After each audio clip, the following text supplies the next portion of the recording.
Yeah, I'll be fully honest, I have no idea why fucking stream took that long to get set up. I have no excuse and I will not make any. I will complain about YouTube some more. Because holy fuck. Oh my god, streaming with the new setup is fucking... I mean, God forbid, thank God I can at least see what my stream key is. Default stream. Oh, glad that's on my fucking screen 24/7 now. Well, that's one of the pieces of information they decided was absolutely critical for me to hold in my line of sight at all times while streaming. Shame that even when I have it side by side with Twitch and smash Twitch as crunched down and small as Windows will allow me to, YouTube is still like, oh, you know, a little bit more room would be nice. Just a little bit more space. Like, cramped. Like, it is so baffling. Like, the fact that I need to fuck around with my like display, like fucking with the where the windows lined up, like scrolling around, when the fucking like actual video has like a solid 15% just blank space on either end. But no, God forbid we make it fucking like fit to your monitor size. No, it's fit to the full monitor size, which is also bullshit actually, because it's like in a void. It's just sitting in like the top left of my goddamn monitor right now, on top left of the window, with just like probably 110% by total volume on either, like just surrounding it. Like 60% of the video size on both sides of it, just blank. No information. Hello, Shan, man. I'm complaining about fucking YouTube streaming update again. It's terrible. I genuinely have no... I guess it looks sleeker, but also it's the fucking streaming back end. Why the fuck does it need to look sleeker? Oh my god, how you doing, Sham, man? Hopefully, that was better than me. I guess right in this second, better than me. How much did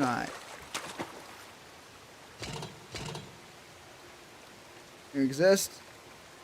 Damn, that bad, huh? My condolences.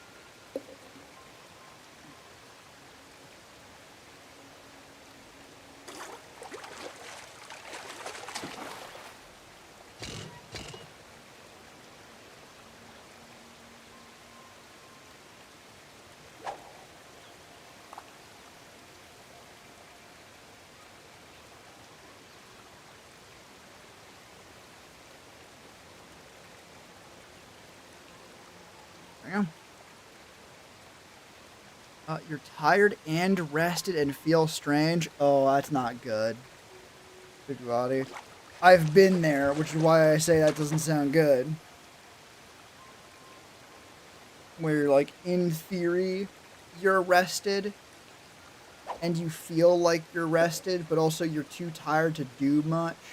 I think that's what's more for me. Well, where my brain immediately goes when you say that. That's rough.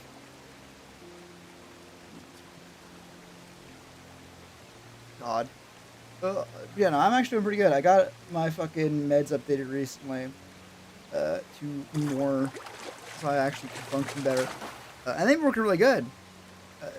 Every time, though, every time I have like a really nice, productive, the proper brain chemistry sort of day, and then I stream, especially a work stream, I'm like, alright, time to do stuff, and then my entire body's like, hey, remember that feeling of trying to slam your hands onto a fucking hot stove?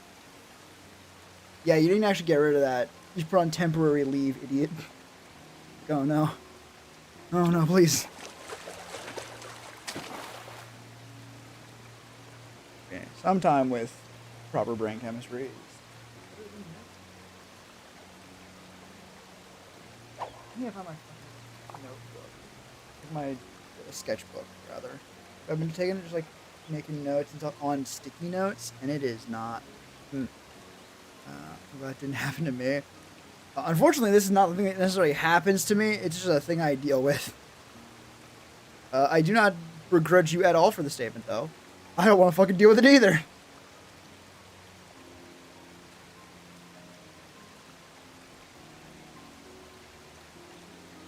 if nothing else, and I do believe nothing else outside of the sort of grand cosmic, like butterfly flaps its wings, if you got notably different medical treatment as a child and didn't have to deal with the thing for the most of your life would be borderline unrecognizable to what you have now and possibly worse by sheer happenstance. But aside from that, the only good thing about dealing with this is I have now come I've come down very hard on the idea that, is that even the right saying? I think that would be a negative statement. I now firmly believe that, at least in real countries like Canada, people with kids should look out for and get like a psychologist to look at their kid and be like, hey, is there a potential that my kid might be dealing with some shit? Because, at least where I live in Canada, that shit is free. At least for, like, anything that could be reasonably considered childhood. Burns, but I at least don't have to relive them. Oh, shit, like, burn scars or burns recently? Both are bad, but... yeah, getting kids checked out for, like, anything that could be, like, a lifelong thing for them so important. Like, I know a lot of parents are like, oh no, I don't want to, like, oh, I think I know my kids. Like, motherfucker, getting a diagnosis for ADHD or autism isn't what gives your kid ADHD or autism. It lets you start dealing with it properly. Like, your kid is on fire and they're like, what? But I'm so careful, I would never let my kid catch on fire. How dare you accuse me of such a thing? Meanwhile, you look over and their kid is actively on fire. It's like, listen, you have two options. Neither of them is don't have a kid that's on fire. We are past that point. It is either try and put out the fire or keep pretending there's no fire. Scars? Yeah. I remember when I was, like, really little, I used to be, like, really big. I'm like, I don't have any scars. I'm going to be physically pristine forever. And then I got a scar on my knee by just scraping it pretty bad. And it's like, damn. In many ways, the human body is incredibly durable. Like, famously durable, I think, in the animal kingdom, at least. Like, humans can walk away from shit, at least long term, that absolutely nukes most animals. And yeah, it does not really prioritize prettiness in that regard, right? Well, that's maybe a more subjective. It does not prioritize pristineness, right? Like, that's a lot of what scars are, I suppose. It is the body's way of dealing with injuries. It's not meant to be aesthetically perfect and literally unmarred, right? And I don't know where I'm going with this. It's gonna move fast enough. And quick foam in there and call it patched. Huh? Skin not moving fast enough. I want to say I know what specific, like, body reaction you're referring to, and I think I do, but I would like more context to be certain. Is this for burns, or is this for...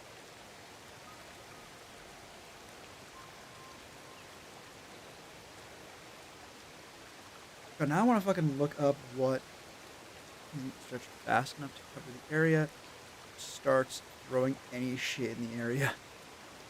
Yeah. Oh, this can...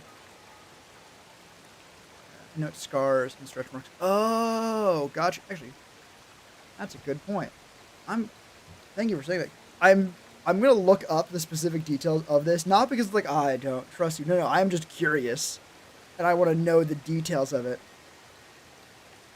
Now we do stretch marks form.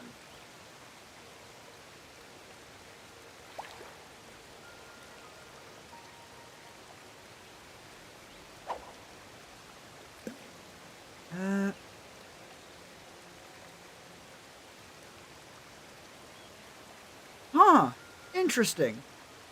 Stretch marks are a form, and this is like the clevelandclinic.org. It seems absolutely legitimate. Seems totally fine. If anyone wants to double check my double checking, or fact check my fact checking rather, stretch marks are a form of scarring that appear after a skin quickly stretches or shrinks. They often happen due to pregnancy, weight gain, weight loss, and bodybuilding. It burns the skin. She stops moving entirely if it gets burned enough. Yeah, because it's just dead, right? Foods, laser skin resurfacing, dermabrasion, microneedling, and retinol creams. At least that one feels like a skincare routine. The other ones sound like fucking, like either sci-fi gobbledygook fucking nonsense to make a surgeon sound sci-fi-y, or like science fiction comedy James Bond murder weapons. Ah, yes, Mr. Bond. Like, something like Spaceballs, basically. Something that's meant to sound fucking weird and funny. Yes, Mr. Bond. I see you've discovered my plan. Unfortunately, you will not be able to tell anyone after my new laser skin resurfacing operation. Like, what the fuck? Does its jaw and doesn't rot off, but it prevents any growth. Ooh, interesting. Okay. I'm assuming it's because the cells that are responsible for creating new skin are what's damaged.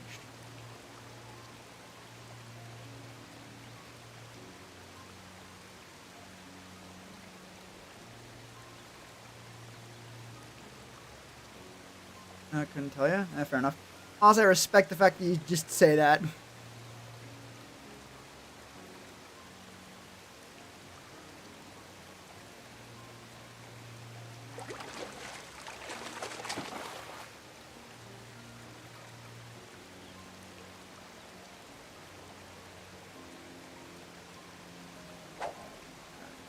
Burns that awful. Okay, that's good.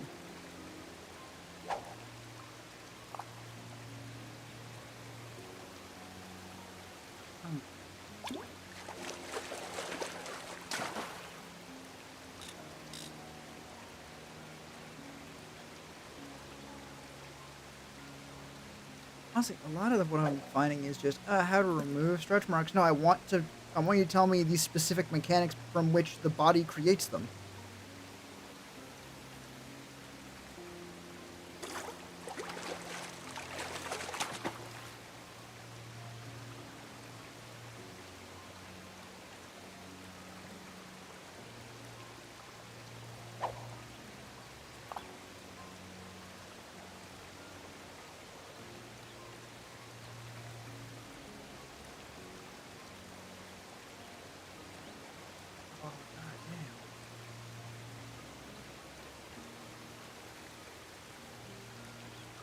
Like, none of this is on the mechanical sense. Basically, the closest thing I've gotten to is it just saying, yes, tearing of the dermis. Like, okay, cool. Play-by-play, please? Details? Aside from just being like, you tear it. You don't just start bleeding everywhere. I don't think, this is from what I know, from experience, like, they're not painful. It's not very painful. I have like what amounts to paper cuts all along my skin as it literally tears itself apart. So fucking what is going on? How does it work? Fucking giving any of my appearance against my thoughts and internet privacy. Yeah, fair and good. Fair and good internet personal privacy policy. Excellent.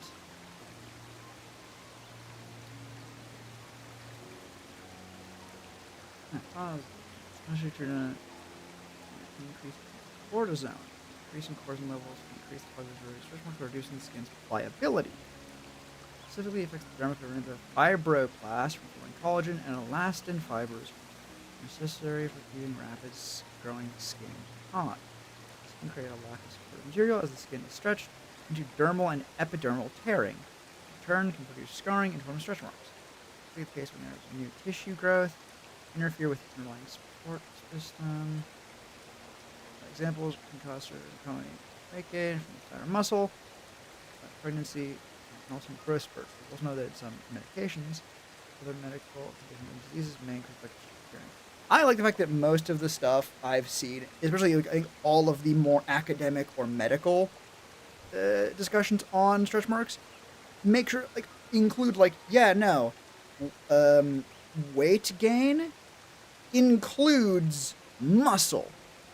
If you're putting on the pounds of just muscle because you're bulking up, that still counts, right? Communication that can contribute to this.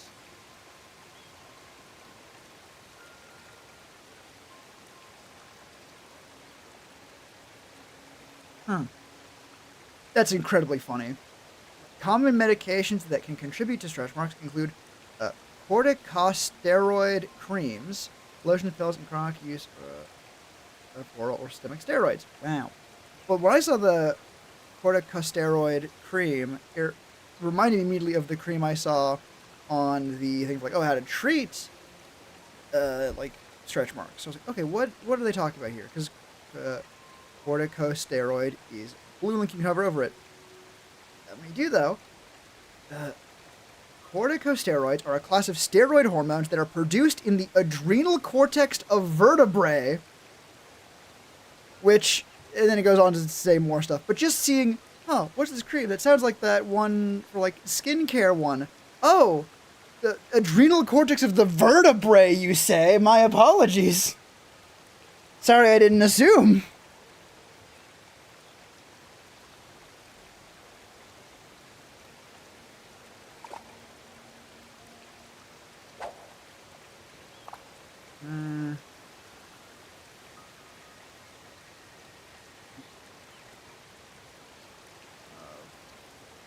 Stretch marks form.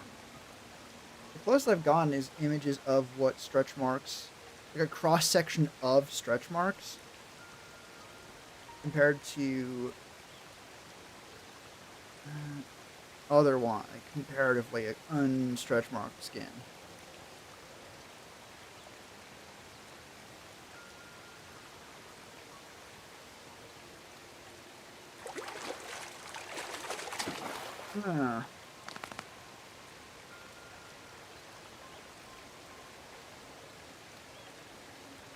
My only guess as to basically the question is, why are there forming like very seemingly specific tear lines, and why does that not hurt so bad?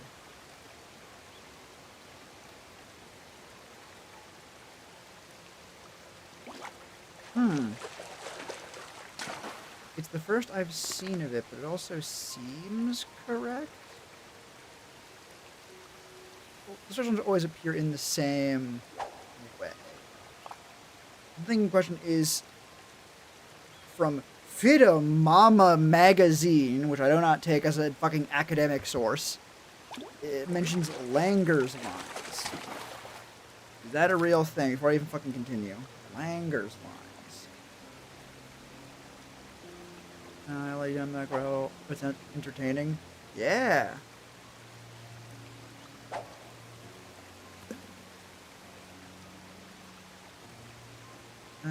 Langer lines, skin texture, called cleavage lines, are topological skin lines drawn on the map of the body. They are parallel to the natural originating of collagen fibers in the dermis, and generally parallel to the underlying muscle fibers. Langer's lines have relevance to forensic science and the development of surgical techniques. Okay.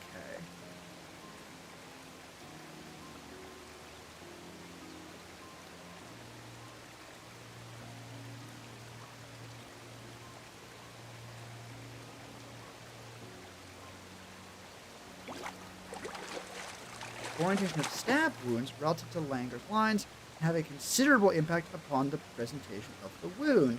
Okay, so it's basically the grain structure of people. Neat.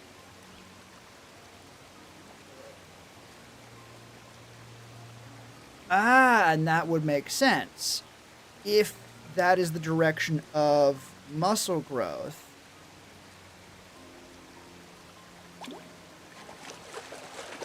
I mean, they're anchored to the bone, so it's not like they can go further outwards, like they're pulling on two ends of a sheet of paper.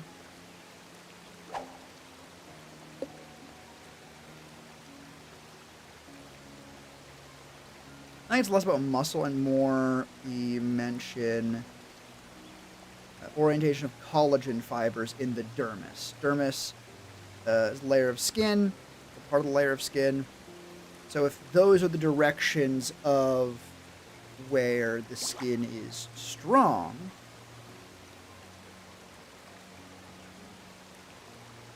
it would make sense for it to be parallel then. The same way like cutting wood with the grain makes it a lot easier to split. Not across the grain. Huh. But all the images I've to give unfortunate credit to Fita Mama magazine, all images I've seen of stretch marks do seem to go parallel to the thing, or maybe not those lines. Yeah, on the back they switch going up and down, so that's still correct.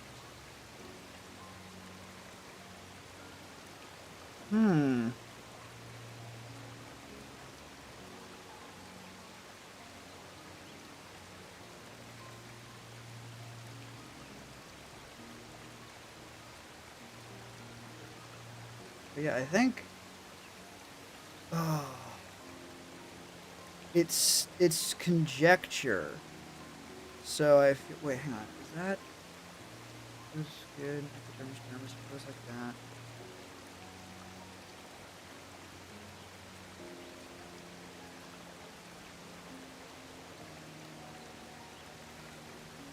Maybe that's it. If it's, oh my god, this feels like such guesswork almost.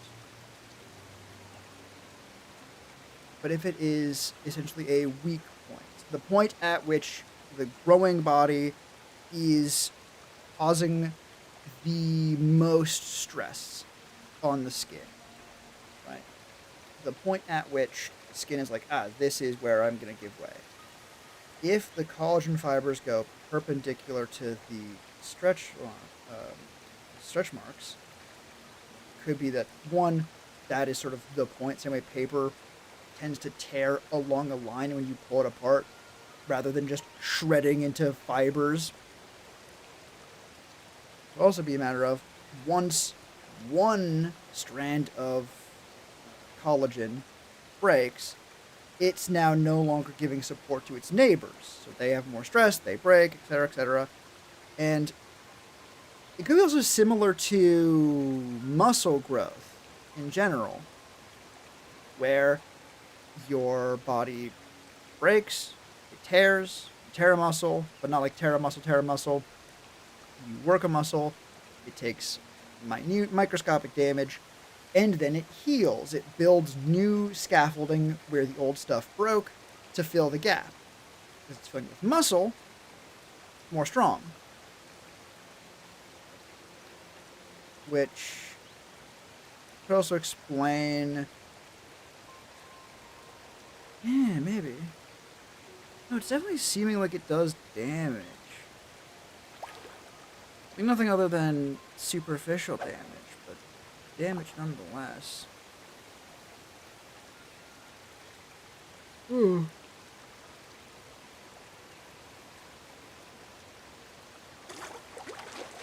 hang on. Demonstration of...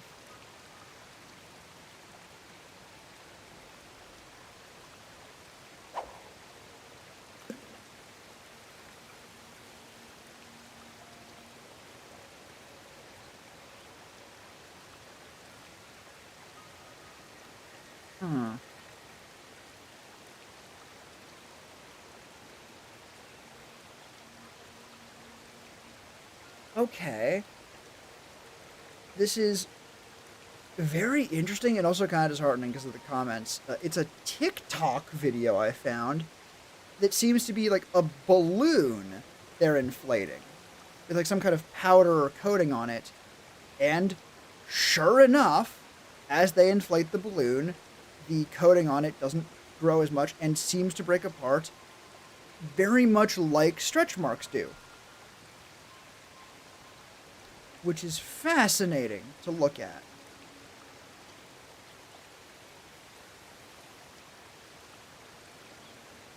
Yeah, I don't even know. The disheartening thing is that, for one thing, the guy's not liking me pausing their shit, but also, a lot of the comments are like, "Yes, how do I prevent this? How do I not? How do I not do this?" It's like it's not. Image.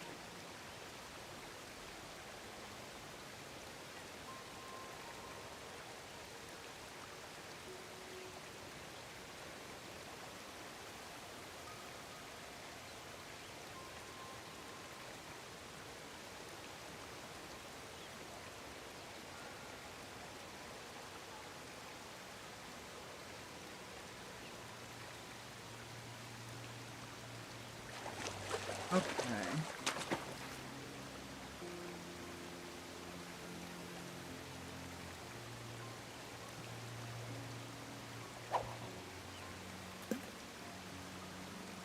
Okay, I've heard them now described as underskin scars, which seems not inaccurate.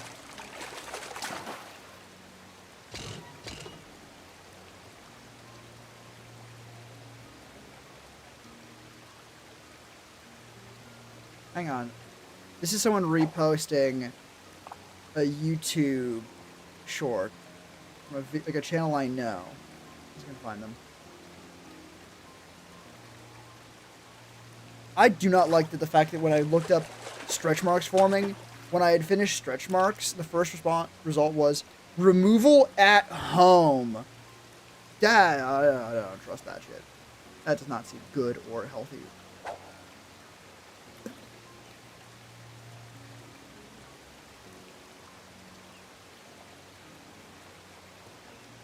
Yeah, Zach D. Films.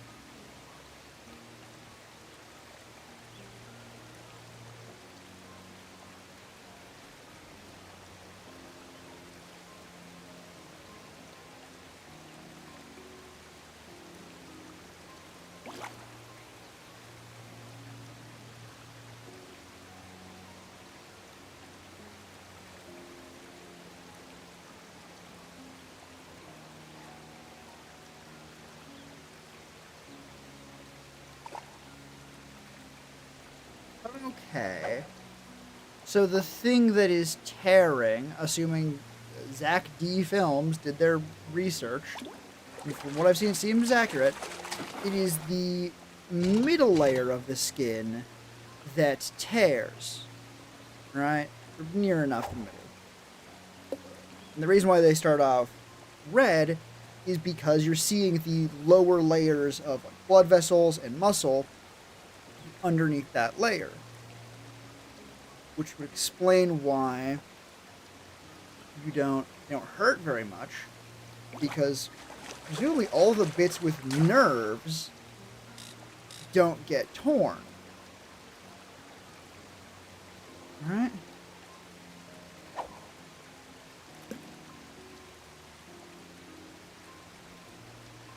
This is a leather sheet.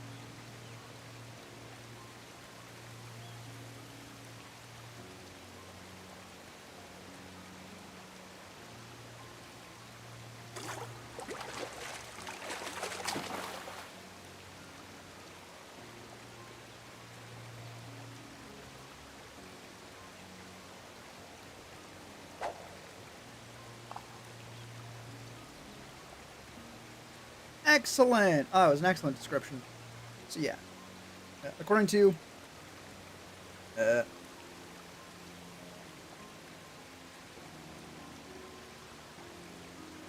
huh? I know medicine in the States is almost always private. Institute of Human Anatomy. Institute of Human Anatomy, IOHA, is a private human cadaver laboratory that educates health, fitness, and medical professionals on human anatomy and physiology using real human cadavers. Are you real? Are you real? And why do you have a part on your website that says like AI Jonathan?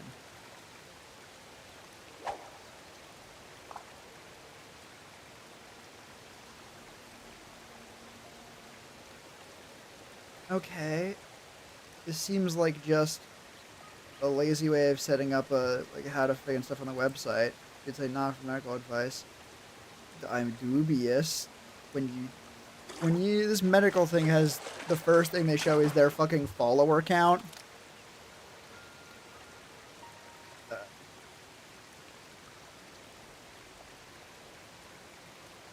Hmm. I'm not sure I like this. Their fucking AI bullshit.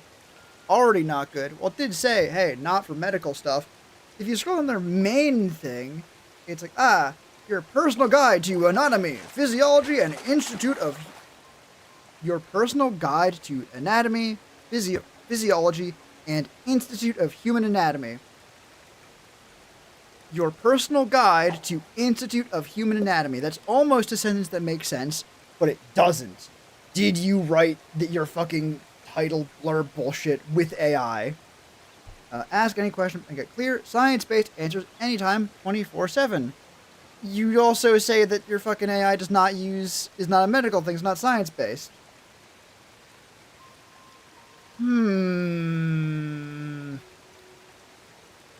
I don't fucking trust this all of a sudden.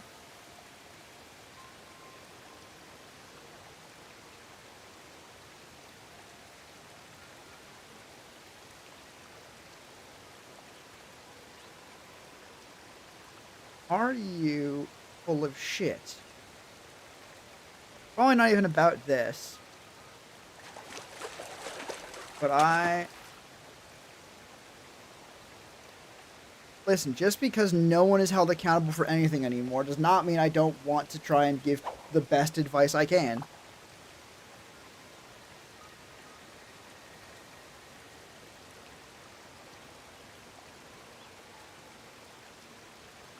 Huh.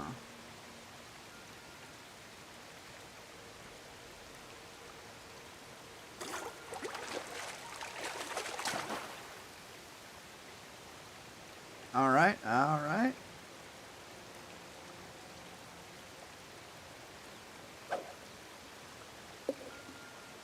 Okay.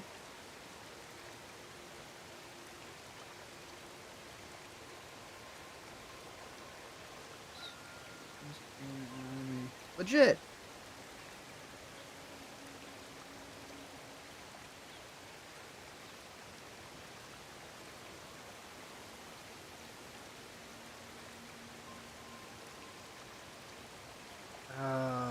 Oh, I know, it's a fucking business site.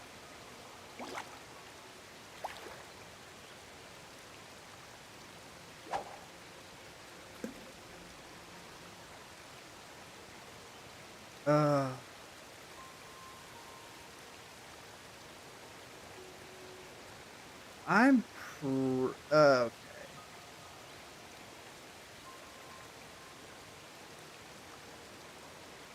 Okay, you say that you've been teaching this stuff. Are you a doctor, though? Like, do you have any right to be teaching this stuff? To be clear, I think I should clarify something. Aside from the very very ill-conceived use of large language model, of large language model in their thing, that is their biggest hit to credibility. And I have heard actual doctors recommend AI, so knowing about anatomy does not preclude someone from being kind of a dipshit.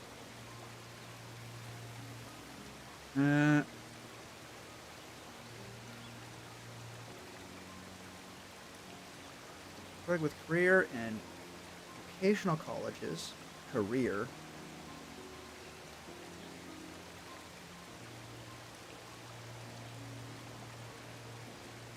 Aha!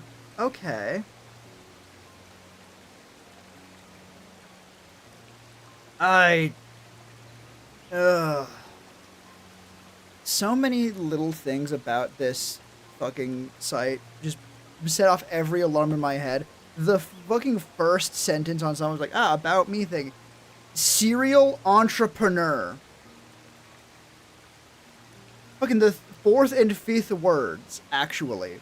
Name is a serial entrepreneur. That is not an encouraging sentence. Or half a sentence.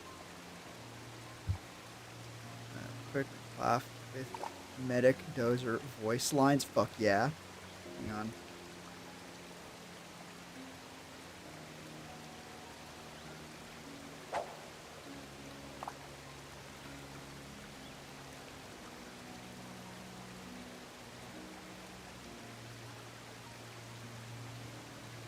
Serial entrepreneurs, a repeat business failure. I don't... Honestly, I almost wish that were the case. No. As someone who basically accidentally ended up doing a little bit of a fucking entrepreneur course, because I thought it would, be something useful. It seems like, from what I've seen, not even what I said, I was told explicitly that it was like, yes, here is how... We'll talk about, like, running a business, how to, like, start a thing, like, get funding, how to do all that kind of stuff. Basically, a control environment to do that. Like, you could even go out and, like, okay, here, make your thing, find, like, funding, we can help you with that, all that stuff. But, like, the thing that always stuck with me, and that made me just genuinely very, very, very, very mad, was when they, to paraphrase loosely, the important bit, went, hey, okay, you'll do all this, you'll get the funding, you'll do great, it'll be a great project, and then, once you've successfully done the thing, you can then sell it to someone else. And I remember sitting there being like, hey, I came to this because I wanted to do shit. I want to make things. Like a career.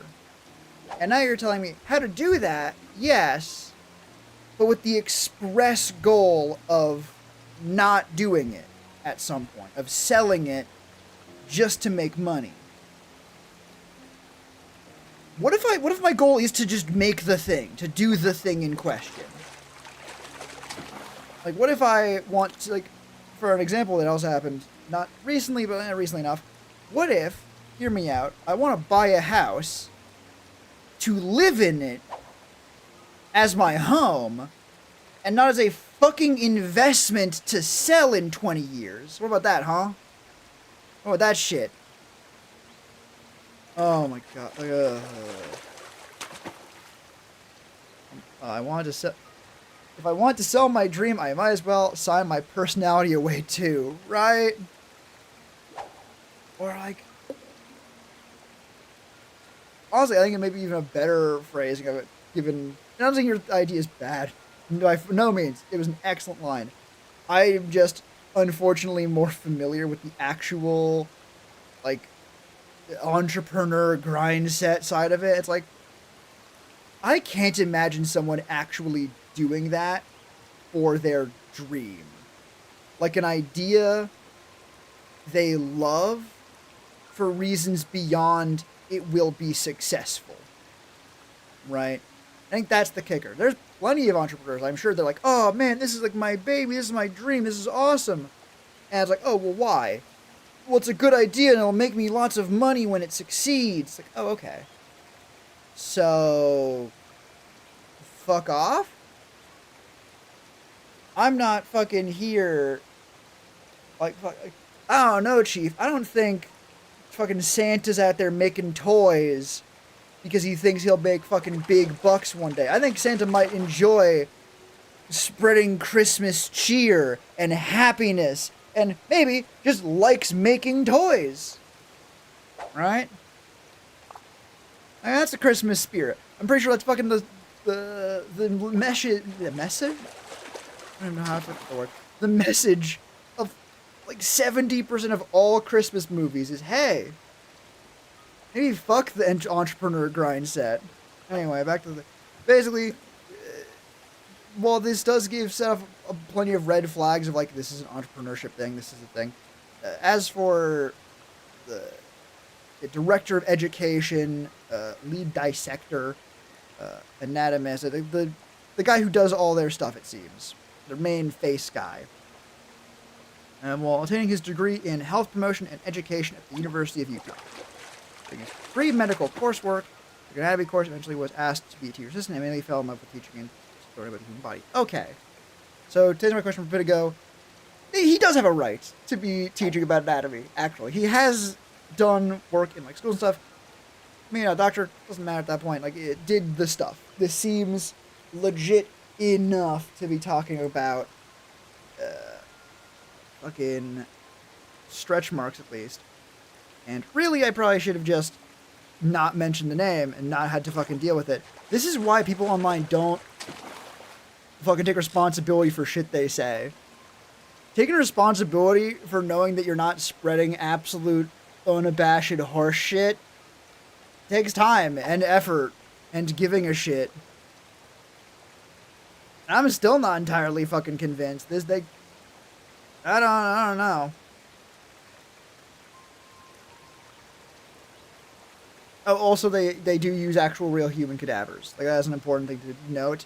Like, there are very graphic images of very human bodies on their thing. Not like excessive, but academic. And unfortunately, an academic dissection of a human body is still a fucking dissection of a human body, right? So this I do not begrudge them at all. Let's be clear on that one. Honestly, the fucking sentence, private human cadaver laboratory, aside from the real world connection to privatized medicine, it's fucking raw as hell. That shit's cool.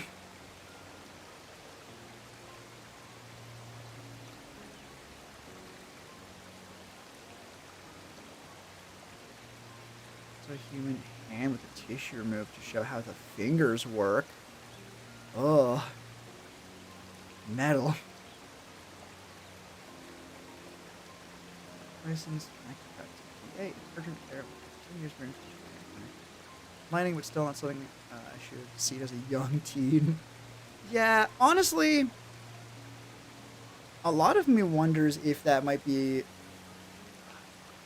the specific method of displaying it could probably have been better, maybe been better. But I wonder if that's a thing that's like, you show that to kids, one, so they can learn about the human body, two, so they can get used to that when their brains are nice and squishy and they're not used to thinking of that as horrifying and gross. Right? Because at that point, in a kid's development, they might be like, oh, this stuff is horrible and icky and gross. But they also say that kind of stuff with, like, boogers. And broccoli. Are they right this time? At least more so than with the other two? Yeah, definitely. But they don't have the experience in life to know that. Right? They don't know that these two things they think are gross are not equivalent. They get used to it. Hopefully. And what the fuck? It says broccoli. I don't even know if that's a real thing that, like, young kids do, or it's a thing media that shows young kids sort of jokes about. It's an easy joke. Eat Brussels sprouts. That should taste good. I have had good Brussels sprouts before. It is not often.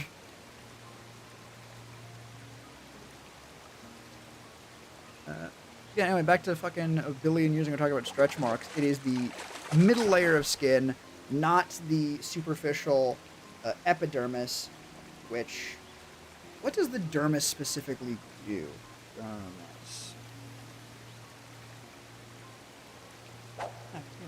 That's a you problem, dude. I got good spices. Yeah. Yeah.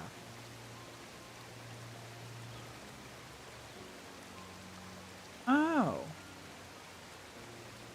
There's three main layers. Dermis, is the middle layer of skin in your body. There are two layers like epidermis, the hypodermis. Your dermis layers, two layers of its own.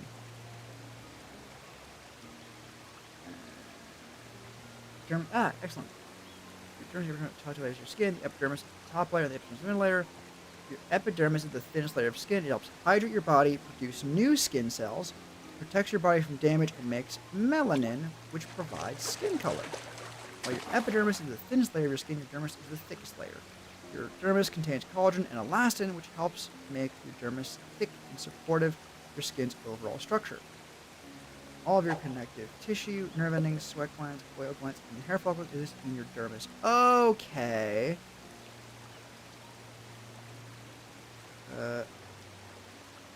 Wait. Nerve endings in your dermis allow you to feel different sensations like pressure, pain, or itchiness. Wait a minute.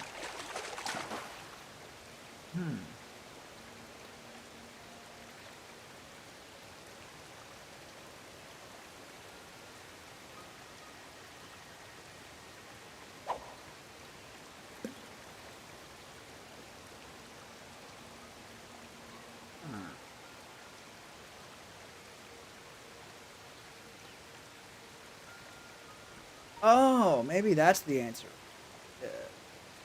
Largely conjecture from me, but similar to how you don't notice you don't feel your muscles tearing, and those, like when you exercise, are not that badly. Or, for example, how I don't necessarily feel my fucking toes getting smashed into fucking rubble, apparently. I get micro traumas, which result in, they're like, not totally dissimilar to like when you drop something really heavy on a toe, it gets fucked up and like purple and the nail falls off, that kind of thing. Not as bad, but in that direction of damage. I don't feel it because it's not a singular piece of trauma. It is like a couple thousand hammering away at my fucking toes. Like, I don't even know. There's probably some bit there I could figure out. I don't care about it. Someone more versed in feet would figure something out. Do that in my chat and I kill you. Anyway.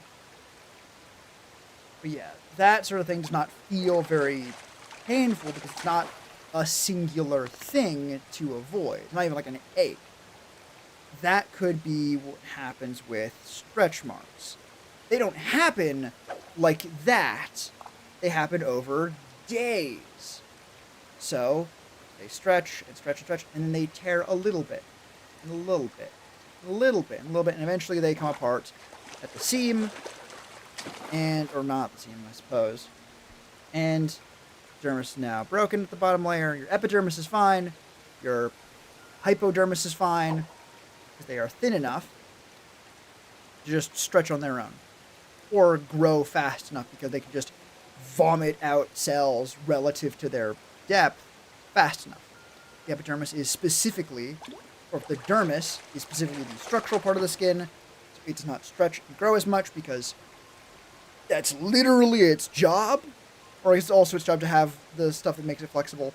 It's the structural one, right? Doesn't matter how flexible you say the tent poles are, they're not as flexible as the tarp you're putting over them, I think. Again, conjecture. So, when you get a stretch mark, it is a combination of going slowly enough to not really feel it, and damaging the sort of middle bit of your skin sandwich, which results in it not being what would be viewed as a normal injury, because it's sort of not, right?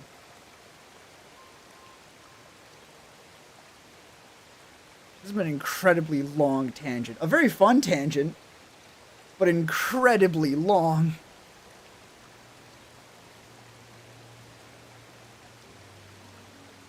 Man, I would find actually those medic those boats.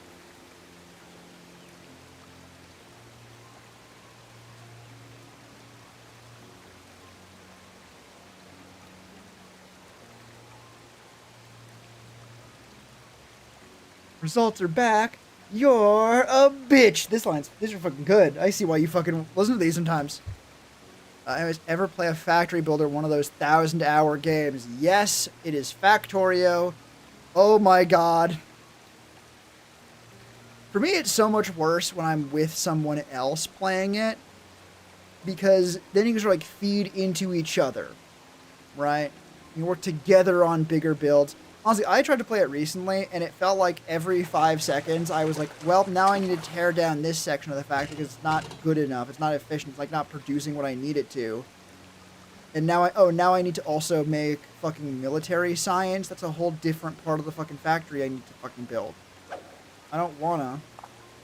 So I didn't. It didn't help that I didn't have any oil nearby, and it was a fucking nightmare and a half to get any. So I did at least figure out how trains work.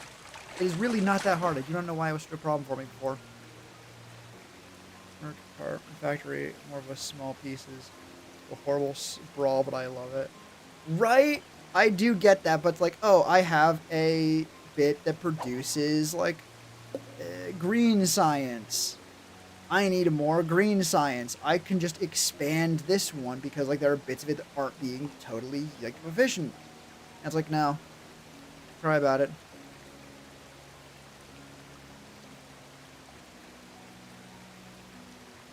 God, I need to quote the fucking medic dozer. Like, fucking, doctor says, get the fuck up. Brilliant. Excellent. Perfect. I will be stealing these post-haste.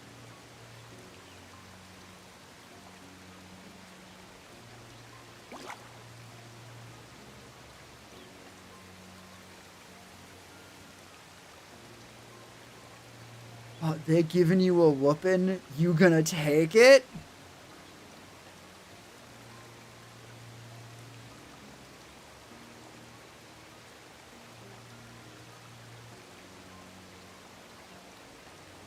God. That goes was great. Only promise it only shows up on death sentence difficulty. I imagine.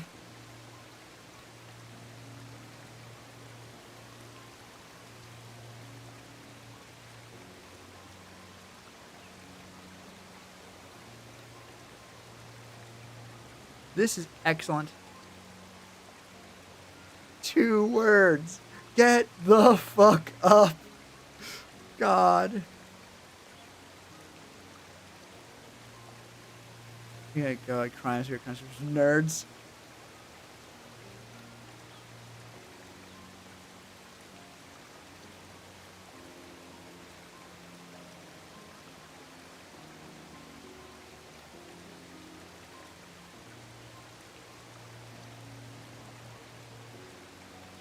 Joseph, get the fuck up, oughta fix you.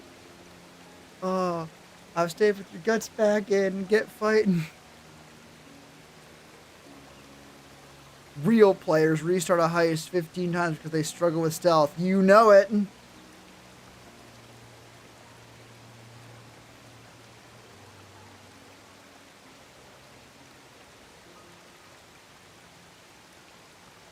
You're not gonna be pretty, but it wasn't much to start with. God, like, Payday 2 NPCs or the voice lines are so mean in such like a wonderfully charming way. I remember the fucking the dickhead with the taser and can knock you out with a flying drop kick. The cloaker, like, we call this a difficulty check. The cloaker also some good lines, yeah.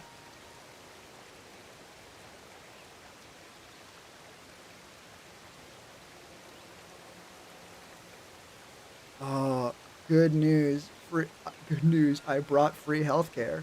Bad news, I'm your doctor. That one I'm actually stealing. That one's actually mine now. And there's also actual just a power complex. Isn't the Dozer also like one of the scariest motherfuckers in that game? At what point is it not a complex, but an accurate assessment of one's abilities?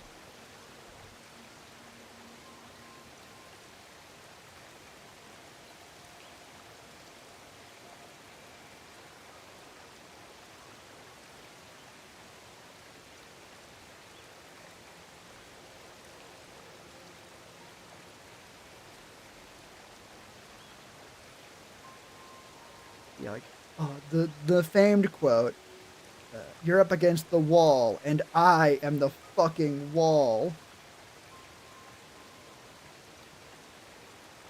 Like, nice guy trying to hype up his team. Dozer, God Complex and a green shell. Medic Dozer, Drill Sergeant.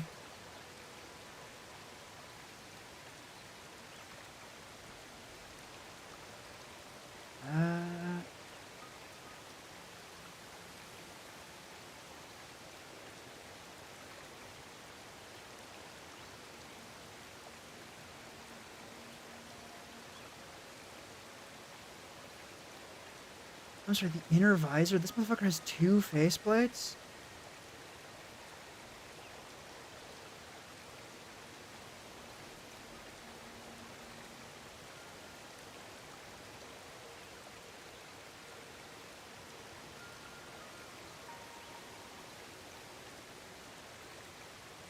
Gotcha. Dozer suit is based on the EOD suit. EOD suit.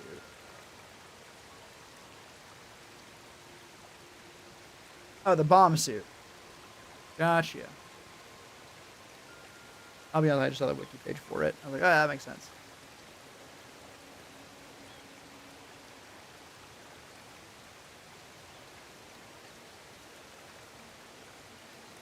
Huh? As of the housewarming party event, bulldozers have gained an immunity to stun effects and fire, and can sprint after nearby heisters while firing at them.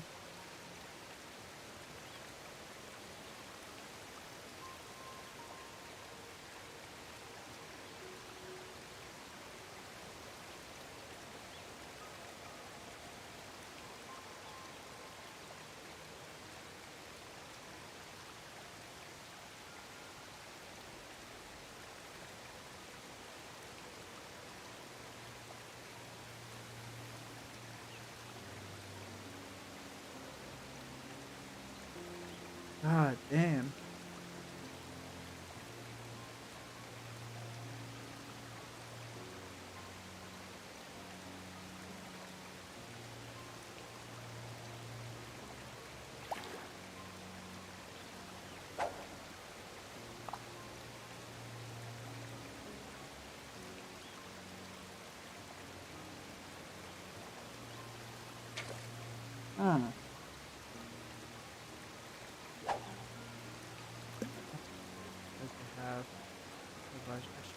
Have scary.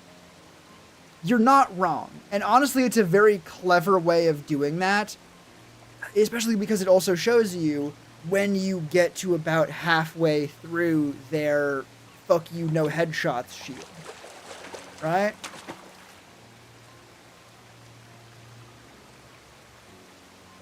Because having an enemy where it's like, yeah, they're basically unkillable, and also you can't even headshot them very well, right? Or you can't headshot them at all.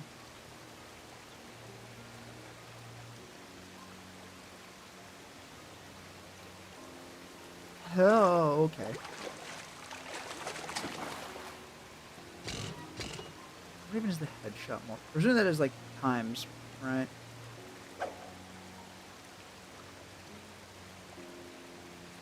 Okay. Okay. That's gross. That's disgusting. Yeah. Okay. The bulldozer does have a much higher headshot multiplier. Right? Which confident explosive damage rocks them like 7 extra times because each individual armor. Nice. But yeah, they have a much higher headshot multiplier, ×5 instead of ×2. I think that's how this wiki presents it, for normal guards. However, you can't shoot them in the face right away. They have over 300 health worth of fuck you, no headshots. But even if we ignore that and assume you are only dealing headshots, right? Like, fuck their no headshot shields, actually, oops, all headshots. Now we can just basically divide their health, right? Their health divided by 5, you do 5 times as much damage. Normal enemies, or the security guards, have a 2 times headshot multiplier. That makes sense. With oops, all headshots. So, best case scenario, A security guard has 20 health. I guess the best case for Dozer not being so tough. They have much higher headshot multiplier. A Dozer would have a oops all headshots health of 400. So, yeah, they're still pretty fucking tanky. Again, that is assuming you are doing the most damage possible to an enemy with massive damage reduction on their bodies. Or possibly just massive health pool, which they counteract by having the face do a bunch more damage. Whatever. Focus a multiplier of 77. Cloaker Payday 2. It's 6. Unless we were thinking of different things.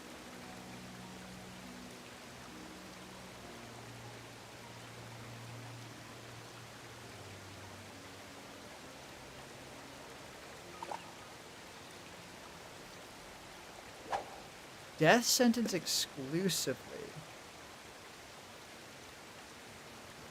Here it says they have a headshot of 9. Fair enough. We're talking about like how much damage they take from headshots, right?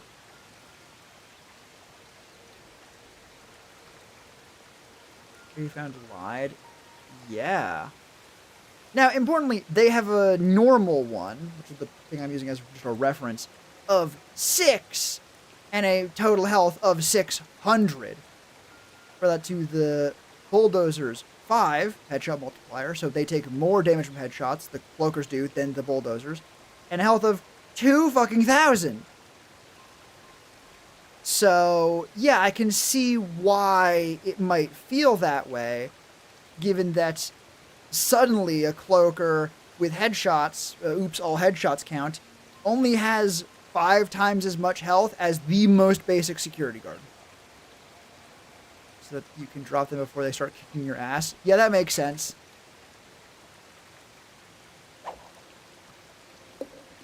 Right. That means they have 100 oops all headshots health. Right, compared to a security guard's 20. Like, if I even go back to Payday 2.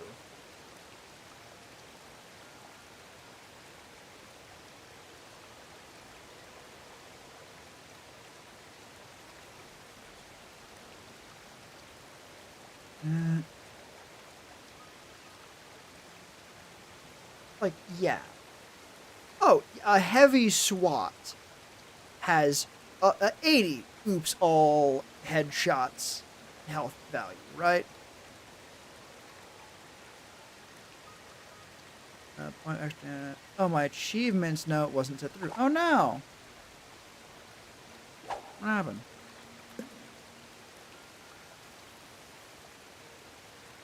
But yeah, when like basic heavy enemies are oops all headshots 80, suddenly the cloaker having an oops all headshots of 100 is like, okay, yeah, no, they fall over, they die, they go goodbye, they go fucking go away.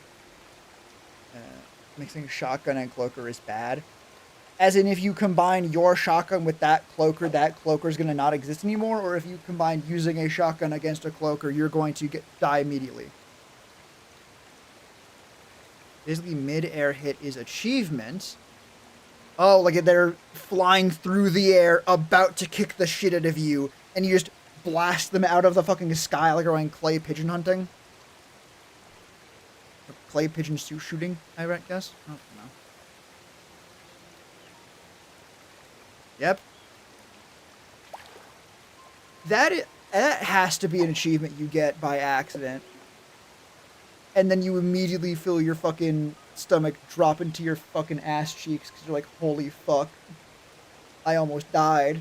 That motherfucker had me dead to rights. And he with a javelin.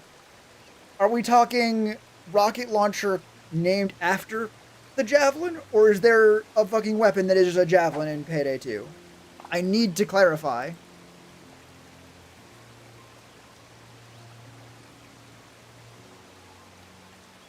A literal javelin. Excellent. Excellent.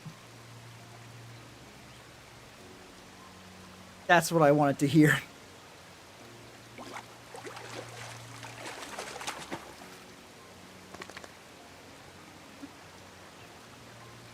Oh, big ass fucking yawn.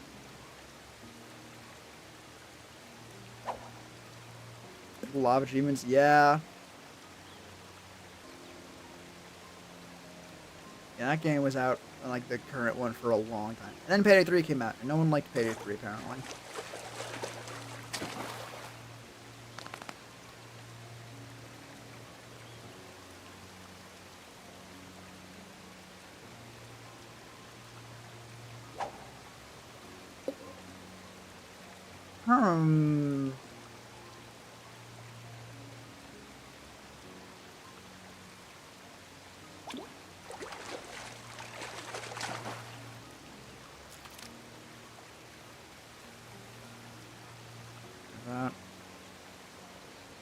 But I am actively just putting off fucking work at this point.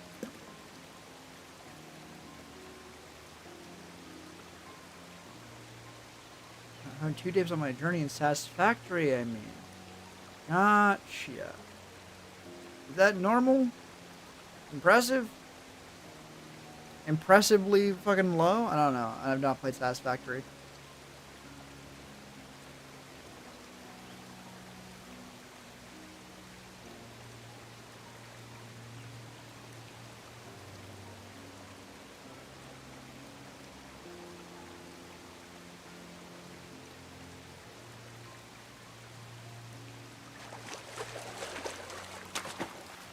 Saturday has music from other games like Dwarfs, Danger, Mining Game. That's the... Really? Satisfactory has DRG music?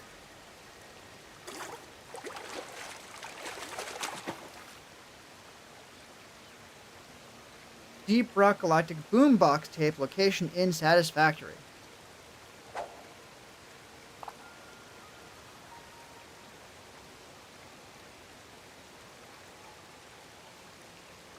Yeah.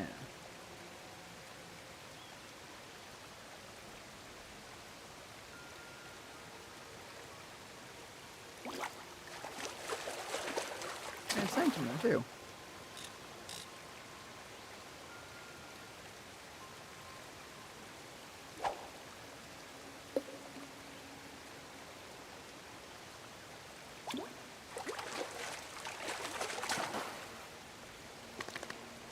Cool. Wonder why/how? Like, I'm sure the answer is something simpler, as in they're owned by the same publisher, or it's just a neat little cameo and the DRG team seems really cool, so they don't see why they wouldn't be okay with that. I gotta get back to playing DRG.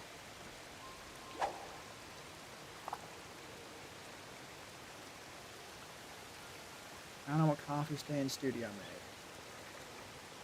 I mean, are you saying that because it's what the studio behind Satisfactory? Because in that case, I can say, yeah, that's the same fuckers.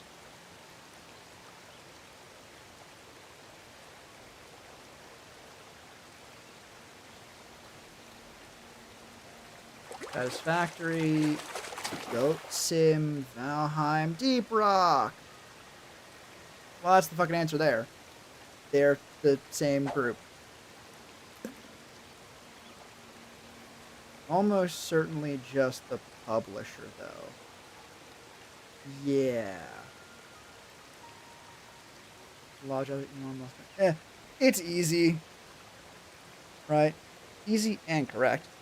But it's also possible that it is indirect. But I've seen a lot more recently where media will have just classic mustache twirling fucking greedy villains, and unfortunately we live in a world with supervillains now. Maybe not supervillains. They're not fucking... Their only power is asshole and stupid. So, like, actual villains. Goats and it's called the worst hits. They made fun of his Cybertruck getting damaged by a brick. Good. Good and correct. As it should be.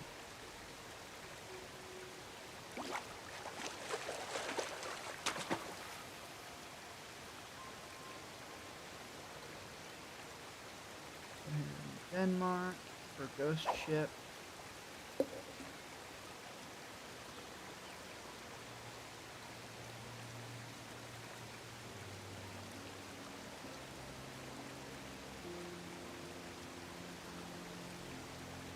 Stupid $8 check mark. It's 8 tickets. And I have a video saying it didn't make it $20. $8 is more reasonable. Oh, we could have made it $20. God damn. That is the greediest fucking excuse. Because the excuse basically begins and ends at, well, you don't understand, I'm actually being very generous. I could be squeezing you for so much more money. So you should be thanking me that I'm only trying to scam you for a little bit of money. Right? That is a fucking nothing excuse.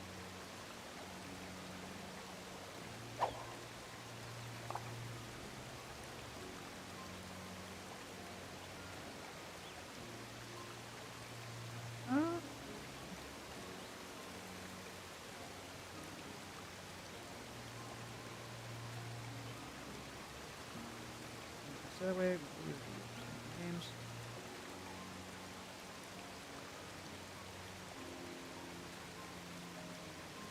Full personal jazz, being an idiot at his future car and his stupidity around Twitter. Good! Good and correct. Again, I say that a bunch. God, the fact that it is a car that literally rusts in regular rain, astonishing, right? It takes someone who truly does not understand even the most basic fundamentals of an car, and who is also simultaneously so up their own ass and so egotistical they will not take even the slightest possibility of criticism or critique. Right? Like, there's a million ways to deal with the problem of, hey, the car's gonna rust. One of them is fucking paint the damn thing. That's why paint exists on cars. Other than looking pretty, it fucking seals it in, it protects it. Like, your fans are idiots, Chief. They will buy whatever the fuck you try and sell them. They bought the fucking Cybertruck. They still peddle that it's a fucking, like, bulletproof tank, even though they saw the brick go through the window. Right? Just tell them the paint is like, ooh, yeah, this is, like, IR blocking fucking nanopolymers. Right? In the paint. I literally just made up words for that one. I just kept saying shit. Putting tracks down in front of that sentence. I'm like, yeah, I would sell. Of his own ass, he couldn't find out Bill Gates. I'm not going to repeat that, but it is funny. God.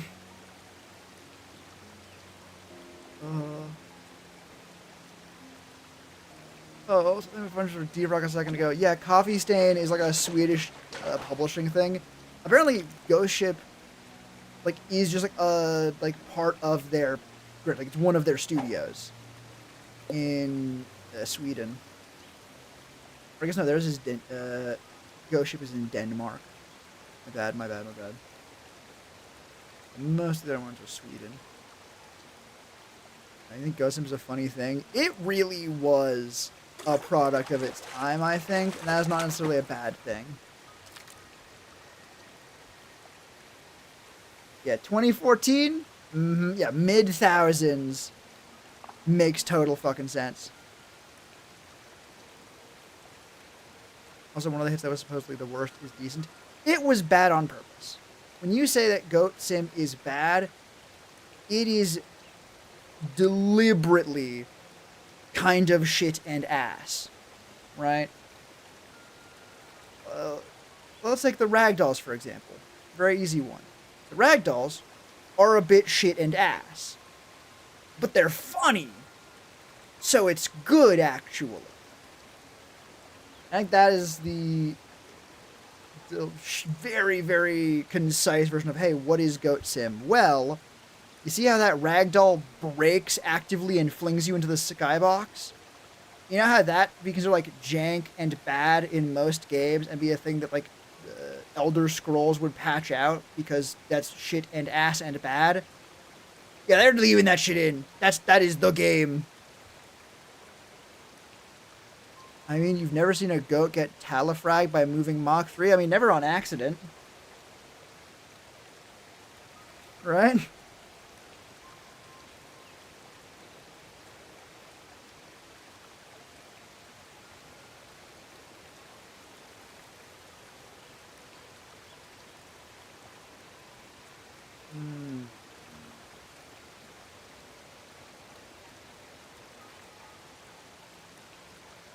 I don't know if I don't want to imagine the scene between goats and it's great. Oh, okay, my bad.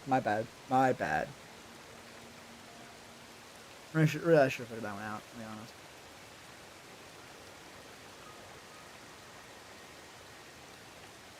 I gotta be honest, this work stream, I have not done fucking any work. I have not even fucking attempted to. And I do not think it will change.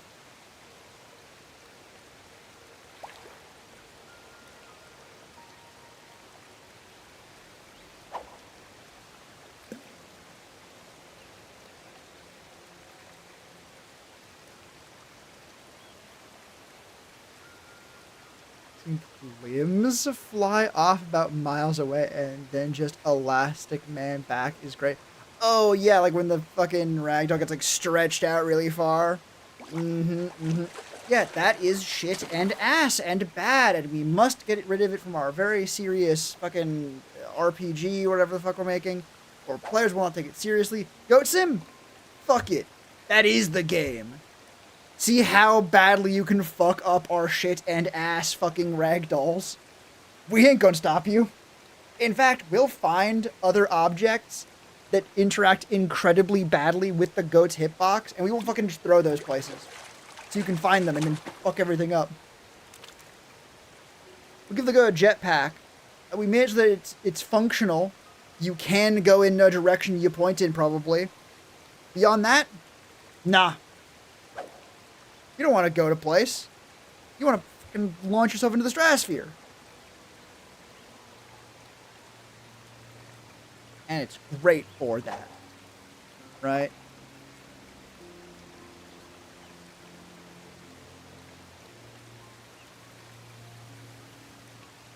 Big ass one.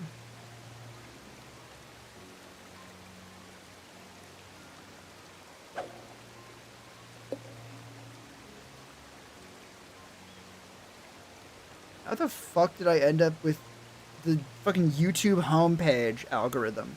Not even like a recommended after watching a video showing me the Study with Miku official Hatsune Miku fucking lo-fi study thing, part 1.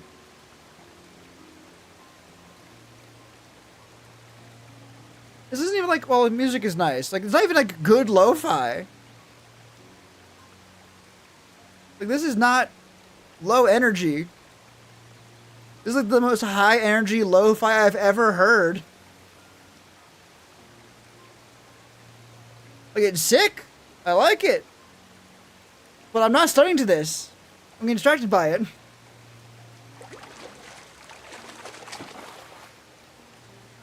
Oh my god.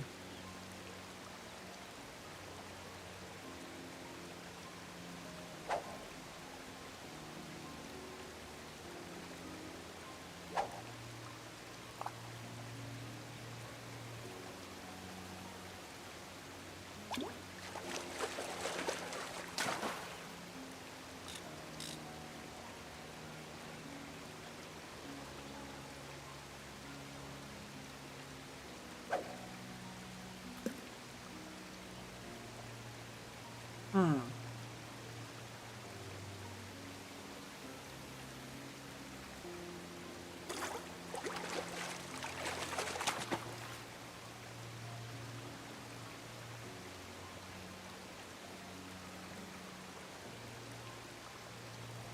Interesting.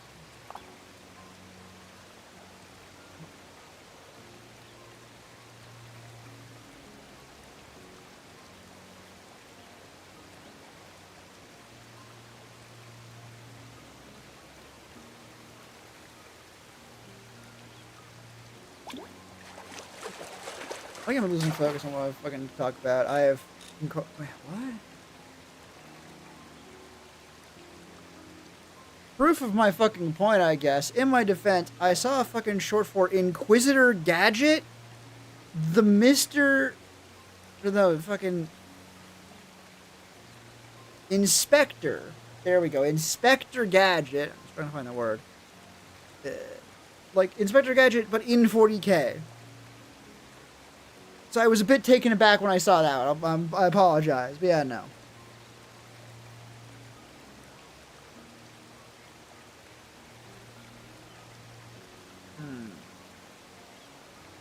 Ooh, actually, this fucking thing is the other one I'm looking for my minis. Not the Inspector Gadget one. But we'll see.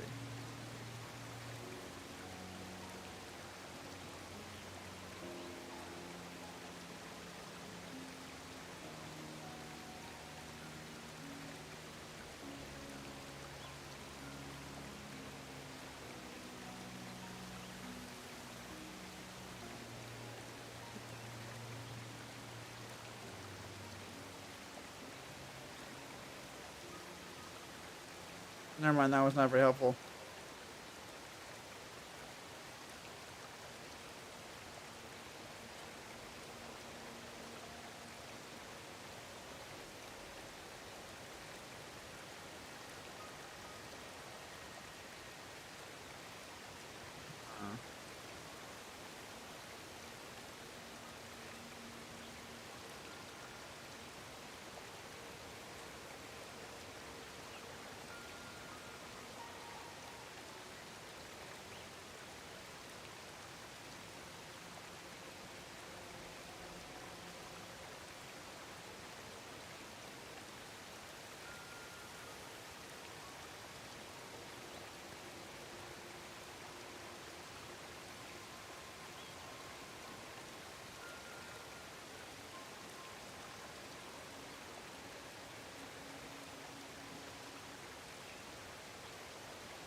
Oh, okay. For a bit of context of why I'm like going, oh, okay. Trying to like Yellow Cake 3D, make very funny Blender videos. Did a little short on, I'm seeing less AI generated content on the internet. That's great. It looks up with like fucking low eyes, like suspicious. Like an image of the survivorship bias plane in the background. And I looked at the comments because like one of them is on the shorts. Like, what he's saying is there's less. He's not saying there's less AI content. It's like you're not.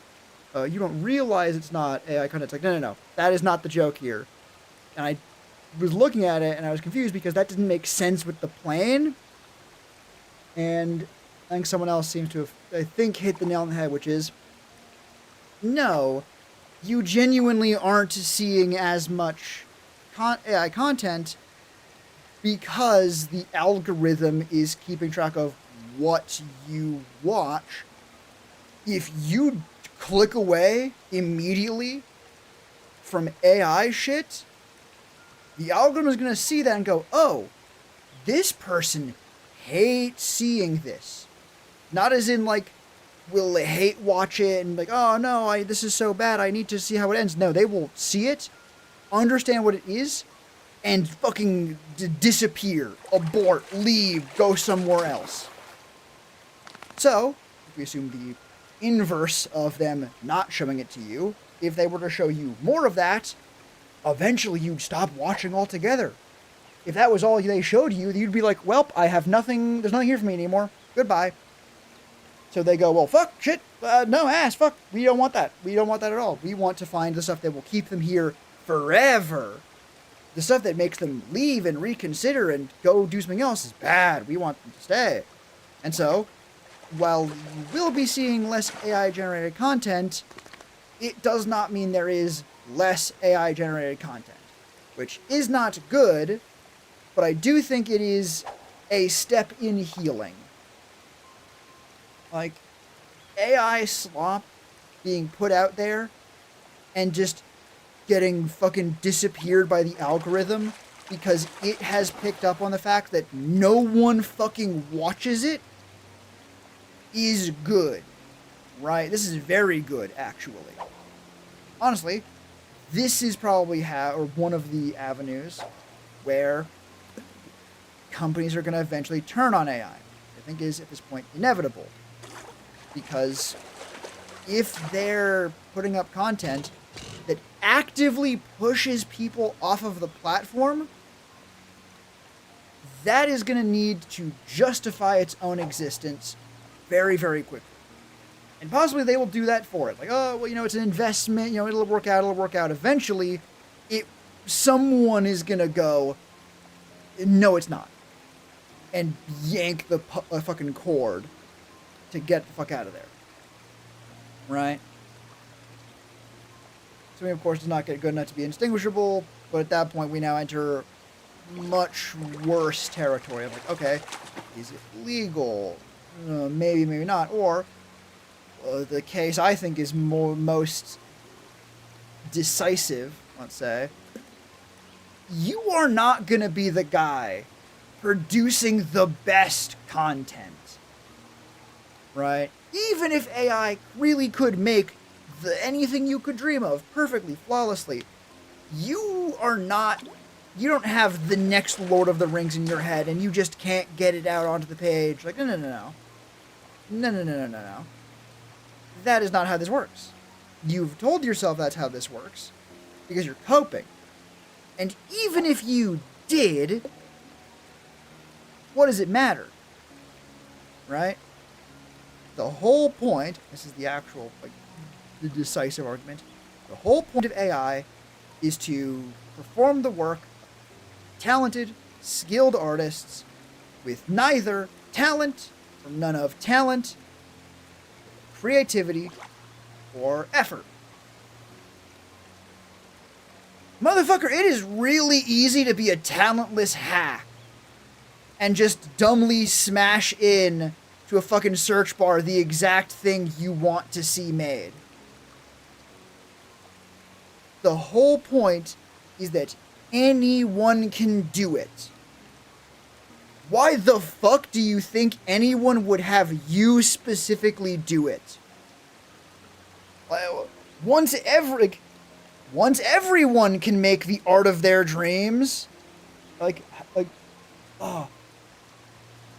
once everyone can make professional quality art they could make a living off of, no one will be able to make a living off of it. Right? Fucking workshops this fucking syndrome quote here. The whole point is that it is a system that allows anyone to do to perform the skilled labor of creating. No one is gonna fucking look for your created thing. Like, you artists are gonna be made obsolete with AI. It's like, do you think you're gonna take that place?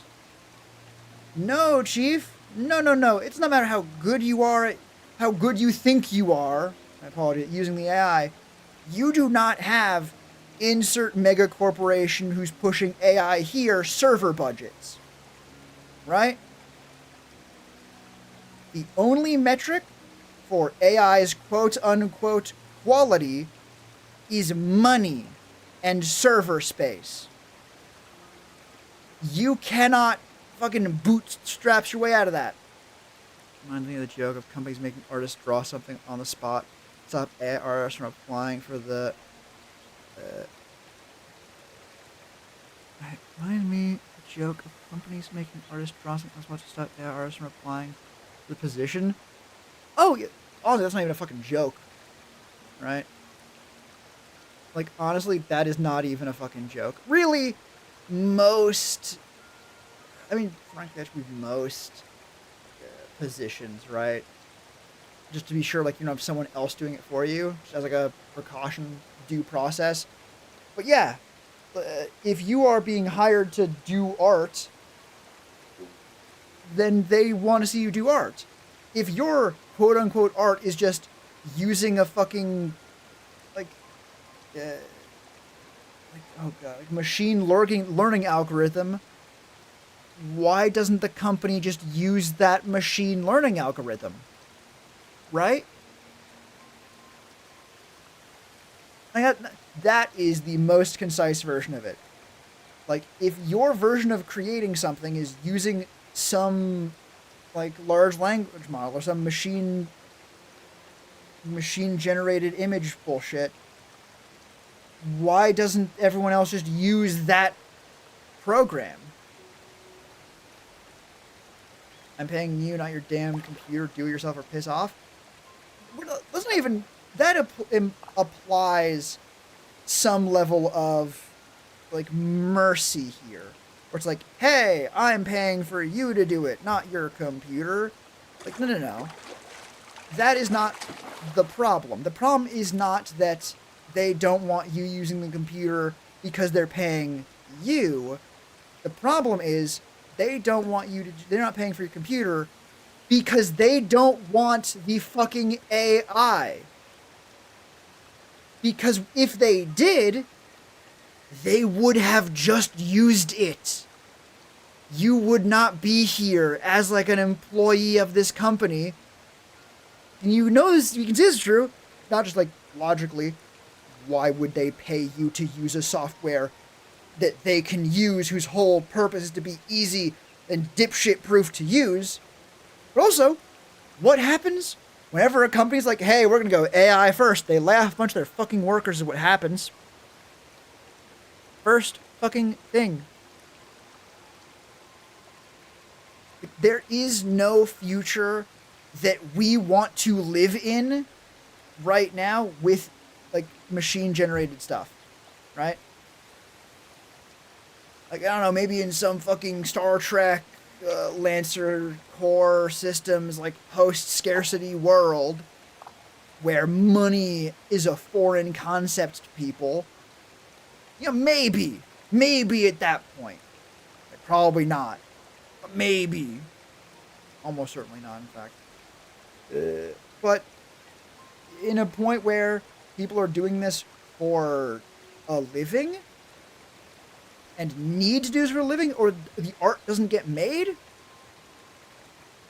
this is terrible. Anyway, from what I hear, AI is getting inbred from its own productions. Yes. Yeah. And that is so good to hear. I've been a bit too much of an enthusiastic, but you get the idea. Because this only wins, right? This is only winning. Because even given the most simple directive, right?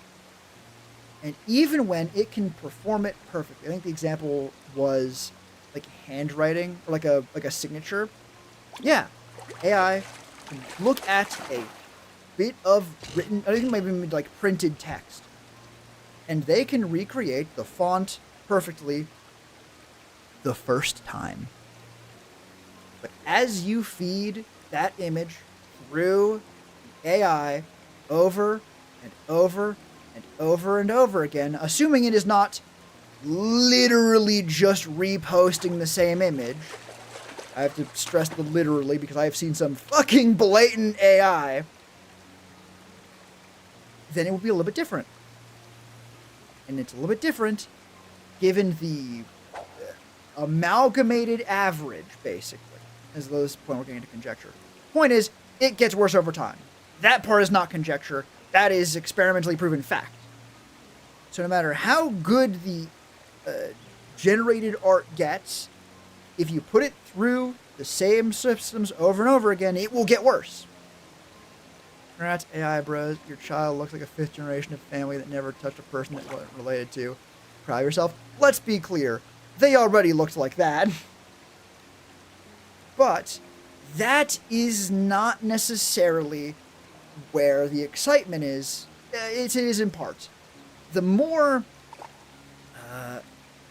gleeful part of it is how stuck they are. Because here's the question. How do you deal with this problem as a theoretical straw man AI douchebag? Right? As I just stated, the solution can't be just make better generated images, although I'm sure that's what they're going to try. That's a favorite argument from AI dipshits of, well, you see, the AI will simply not fail. We don't need to figure out who's responsible for the AI's output, because the AI will only ever output correct answers. So we don't need to know what happens when it goes wrong. Fucking dipshits. But yeah, the cost of the AI running, that's part of it, right? That is definitely part of it where imagine that's gravity in this case, right? If you were to throw like a paper airplane through the air in a frictionless, gravityless void, it doesn't matter how poor your throw is, it's going to keep going forever, right? The cost of AI is what is going to drag it into the abyss. Because if it was free, it doesn't matter how dog shit it is, it can just keep going forever. That's one of the beautiful things about real art. Is as long as you have physical things and an ability to make physical changes to those things, you can make art with that. Ain't that wonderful? Ain't that magical? So yeah, the cost of AI, it's the gravitational force pulling it into the abyss. The reason why they will never be able to get away from the inbreeding thing, or at least not in a way that will ever help them, is, as we've established, you can't just make it better. If you feed AI-generated slop into the algorithm, you will get worse slop out. What do I have to do? All forms of art. Yeah, worse art, slop out. So, the obvious question now is, okay, how do we stop our AI system from just eventually devolving into spewing out garbage? And there's sort of two answers to this. One, have a defined stable of art to pull from. If you have that, though, it means you must know what that stable is. It makes it easier to sue you for it. This does lead into dystopia nightmare where we get fucking direct-to-DVD Disney movies that fucking Mark II. They're even worse than the first ones because they're just releasing whatever Frozen TV show your kid wants to see. Because Disney owns the rights to all the Frozen images, so they're allowed to use those. But that obviously is not going to help fucking Joe douchebag trying to make AI-generated fucking, I don't know, Overwatch fucking 6 or whatever. Overwatch the fighting game, whatever. Doesn't help them. Yes, I was deliberately trying to avoid saying just Overwatch porn, even though we all know that's what they're fucking trying to do with it. So that doesn't help them because they don't have all the art, so don't legally have access to it. So the only other option, or how do we not inbreed our AI into the dirt, is to have some way of identifying generated images and not putting them into the sampler. That might sound like a simple solution, but I'm giving a little bit too much emphasis for how simple it is. Wait, you're telling me the answer to how do we stop our AI from being inbred as fuck is to just not? Yeah, a little bit. But the important bit there is identify AI-generated images. In order for that plan to work, there needs to be a way of telling them or identifying what is or is not an artificially generated image. And again, this is for AI art to not implode on itself. So this is from the douchebag's point of view. This is the thing they need. This is a civil war they need to fight, an arms race they need to have, because if there's a way to identify computer-generated images, how long is it until we find programs whose only purpose is to identify them and go, hey, you, die, and get rid of them from your computer, or flag them, or something. The only way to not explode for artificially generated images is to have a little flag that says, hey everyone, I'm trash, I'm slop, everyone throw tomatoes here, send me directly to hell. Meanwhile, the whole point of artificially generated images is to appear as little as trash as possible. Reminds me of Steam's thing. Oh? What's Steam's thing?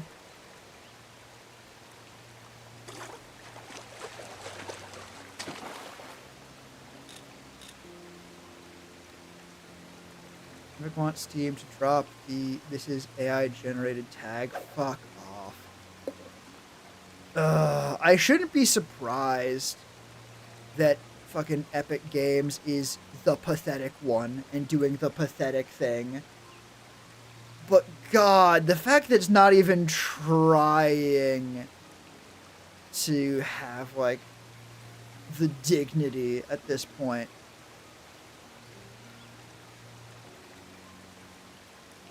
Just admitting to being like, yeah, no, we're gonna do the shitty thing. We're gonna be the bad guys here for money.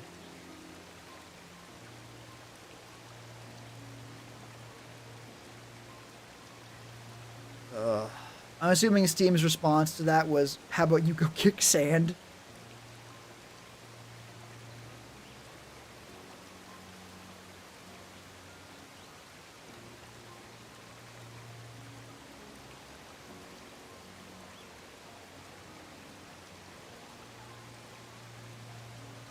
Steam doesn't even need to respond.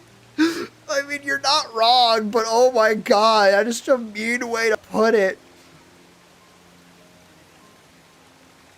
It's like looking down and talking to a rat in the gutter.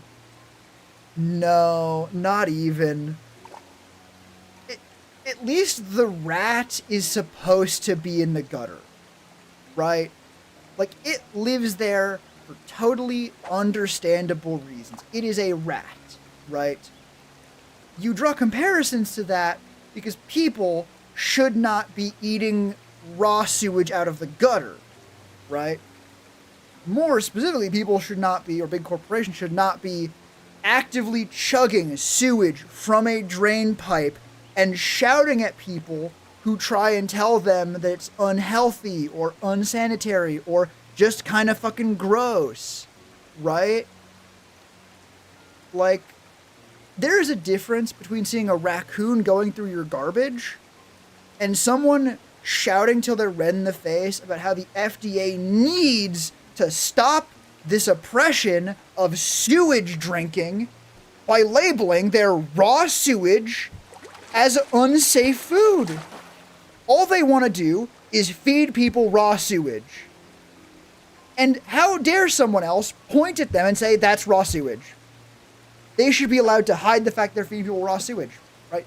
That should be a thing they're allowed to do, according to them, which is fucking... Raccoons at least look for edible shit, right? Oh, real man is here. Hello, Larry. Welcome. In a little bit. We are relentlessly bashing the shit out of AI-generated art. I think we have been for... Where was it?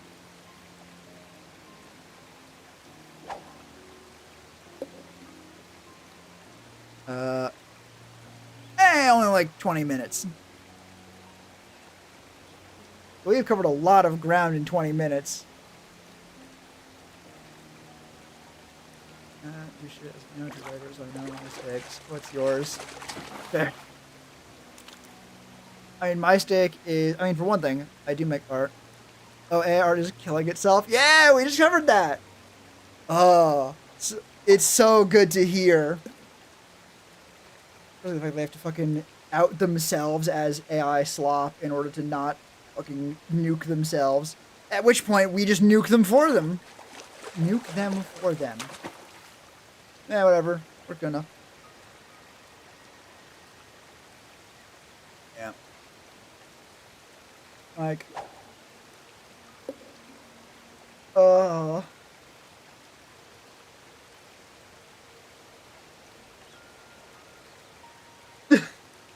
Sorry if I'm laughing I'm just laughing to myself at this point. I had the thought. The paired thoughts, I'll even say. The two of them, one back to back. Yeah, it sure does. But yeah, the thoughts were basically, you know, the only thing you can say for it, I guess, is that at least the dipshits throwing their hat in with, like, large language models, generative learning, they're at least a little bit smarter than the douchebags and morons who threw in with fucking Bitcoin, right?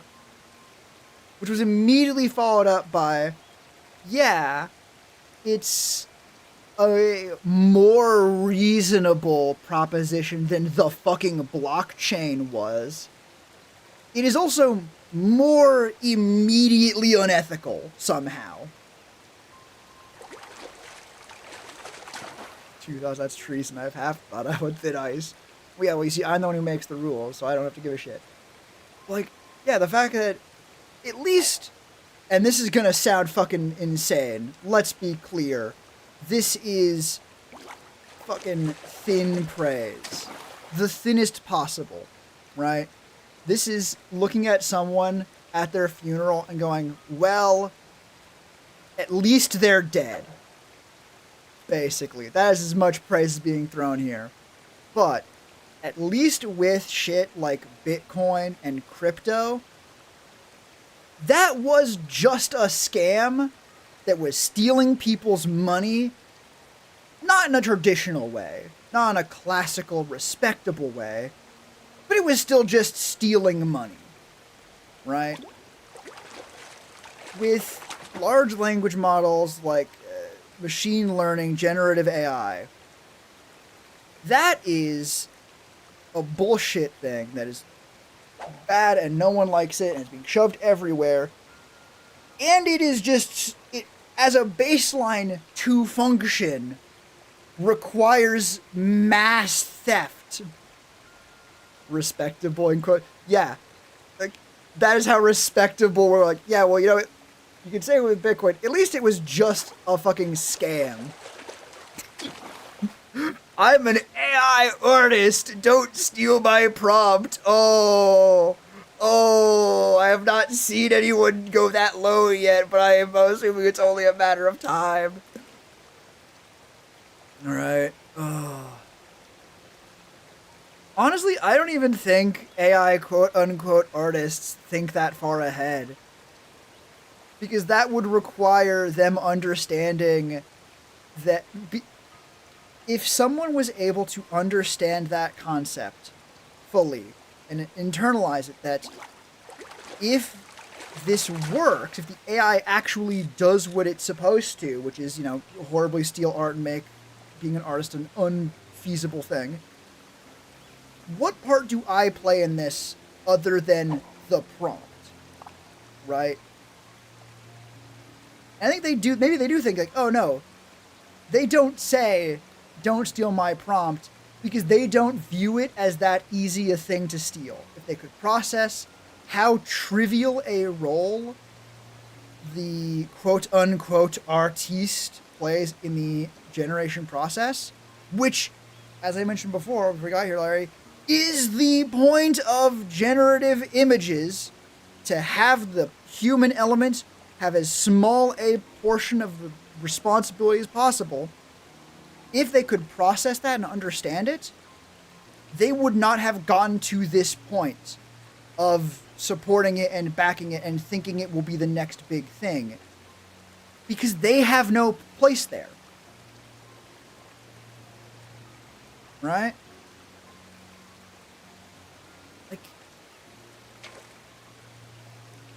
So weirdly, this might be one of the most succinct, clean examples of how could someone be so stupid?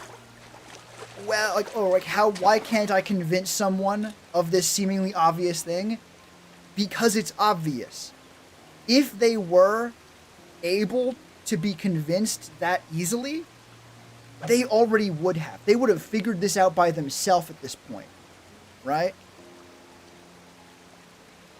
Man, writing these prompts is so tiring. I gotta get an AI to write these prompts for me. They will. They will. I think that has actually been studies done. AI art is only good for making art for people who can't draw and trying to get their idea on something. Even then, I think... Let me be very careful with how I phrase this. It has a nuance to it that the internet is very bad at. There is a sliver of use cases where that makes, at the very least, some level of sense, right? Now, I'm not going to say it's even good, but there is a layer of, okay, I can see there being an argument here. Everyone views themselves as justified, at the very least. The riff on everyone's the good guy of their own story. Everyone thinks of themselves as justified. So, well, yeah, maybe this is a justified reason, debatably. You will find people who are in no way this circumstance twisting it a little bit to make it fit. And honestly, I don't think they'll twist very far in this case. Like, clip that he said AI art is good? No.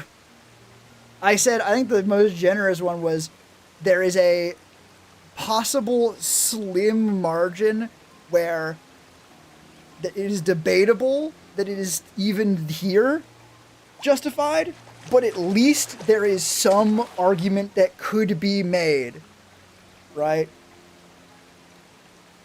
Like, if normal AI slop is chugging raw sewage from the fucking, like, straight from the bad end of a toilet, this is eating very clearly rotten food.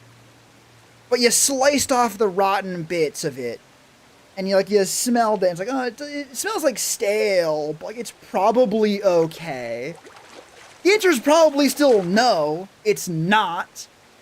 But at least I can look at that thing you have and register it as food and discuss with you about why it's probably still unsafe. Really, if you're discussing why drinking raw sewage is unsafe, the conversation has deteriorated somewhat. Right? I think that's probably the best example, right? Like, it is actually, like old bread reminds me of raw milk drinkers. Sort of, yeah. A little bit. Right? Where there's enough real things there that you can look at it and go, okay, why might someone want to drink raw milk? And then you look at it and you go, okay, this is a terrible idea that should not be done under basically any circumstances. Okay, stop doing that.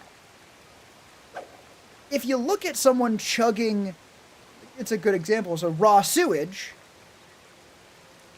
you can't get that angle, right? The idea of even processing why someone would genuinely think it's a good idea, it's a fucking null return error. Like, it doesn't make sense because it's ridiculous, right? Yeah, again, back to the original thing. You said where it's like, oh yeah, there's like, where was it? Only good for making art for people who can't draw and trying to get their idea on something. Maybe there's something to discuss there. However, that also describes a lot of AI quote-unquote artists who just think, ooh, the world's just so unfair. They just They just can't do it naturally. They just weren't blessed with the gift of being able to look at a piece of paper and wave a pencil as a magic wand and make art appear. It's so cruel that the gatekeeping artists are stopping their ideas from getting out there. The generated slot machine is just a way of evening the playing field so they can get their idea out there. I hope my tone accurately depicted my contempt for such people. Which is, back to your thing of, they're saying your argument of, well, for people who can't draw and want to get their idea out there, maybe there's some case where that's even a thing discussable before going, no, raw milk is unsafe. But people will say that and hold it up as a shield because going, well, I want to make a game and I don't want to pay someone to do the art assets, so I'm not going to, is a lot easier to say, well, I can't, right? Oh, I want to pay an artist for this, I really do, but, I just want to get my idea out there first, and then I'll definitely go back and do it after. Right? Once I've made money on this, once it's proven to be successful, then I'll definitely go back and redo everything. Bullshit. Bullshit. Bullshit. Yeah, I think most of them fucking believe it, too. They fully are yeah, I'll do this, I'll do it. Right? And that's the closest thing to an actual argument I can see there. Not a thing that anyone who hasn't already drank the Kool-Aid will believe, but an argument that is good enough for the motherfuckers doing it to convince themselves. How dare people have ideas? It's not a bad thing to have ideas. But let's be clear on something. You do not need to be good at drawing to get your ideas out there. Right? It's a thing I saw recently that's very, very, very smart on this, which is basically the idea that you're only able to make good art if you can draw good, or, you can't make good art because you can't draw well, so, this is just a way of getting your ideas out there. Look up the original One Punch Man manga.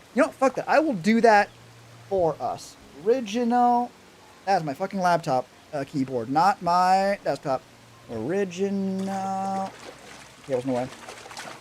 One Punch Man art.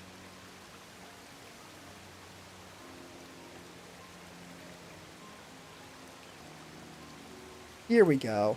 Here's a very good example. Save image as. Oh, excellent. Stream shit. One Punch Man art. Let's see if I can't make this quick.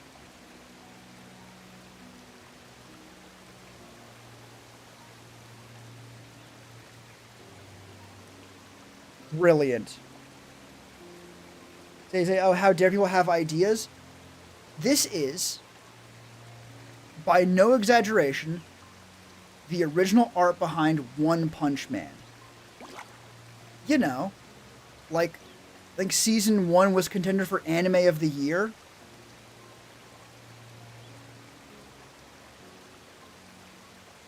I can write Ambrosia if I can't believe it. No. You don't need to write or draw Ambrosia. This is the idea behind One Punch Man, in this context at least. Right?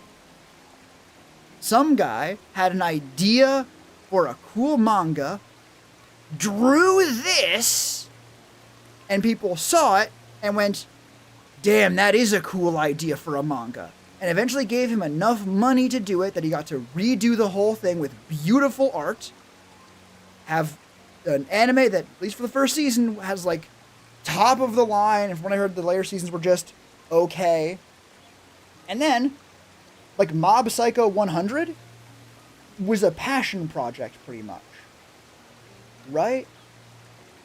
That was a story he wanted to tell after he had already made it in the industry. Off of the back of this! right?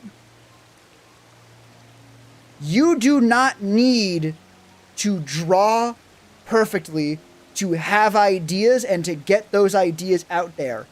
That kind of thinking is the death of the creative process. That thinking is why you cannot make cool art and need to use AI.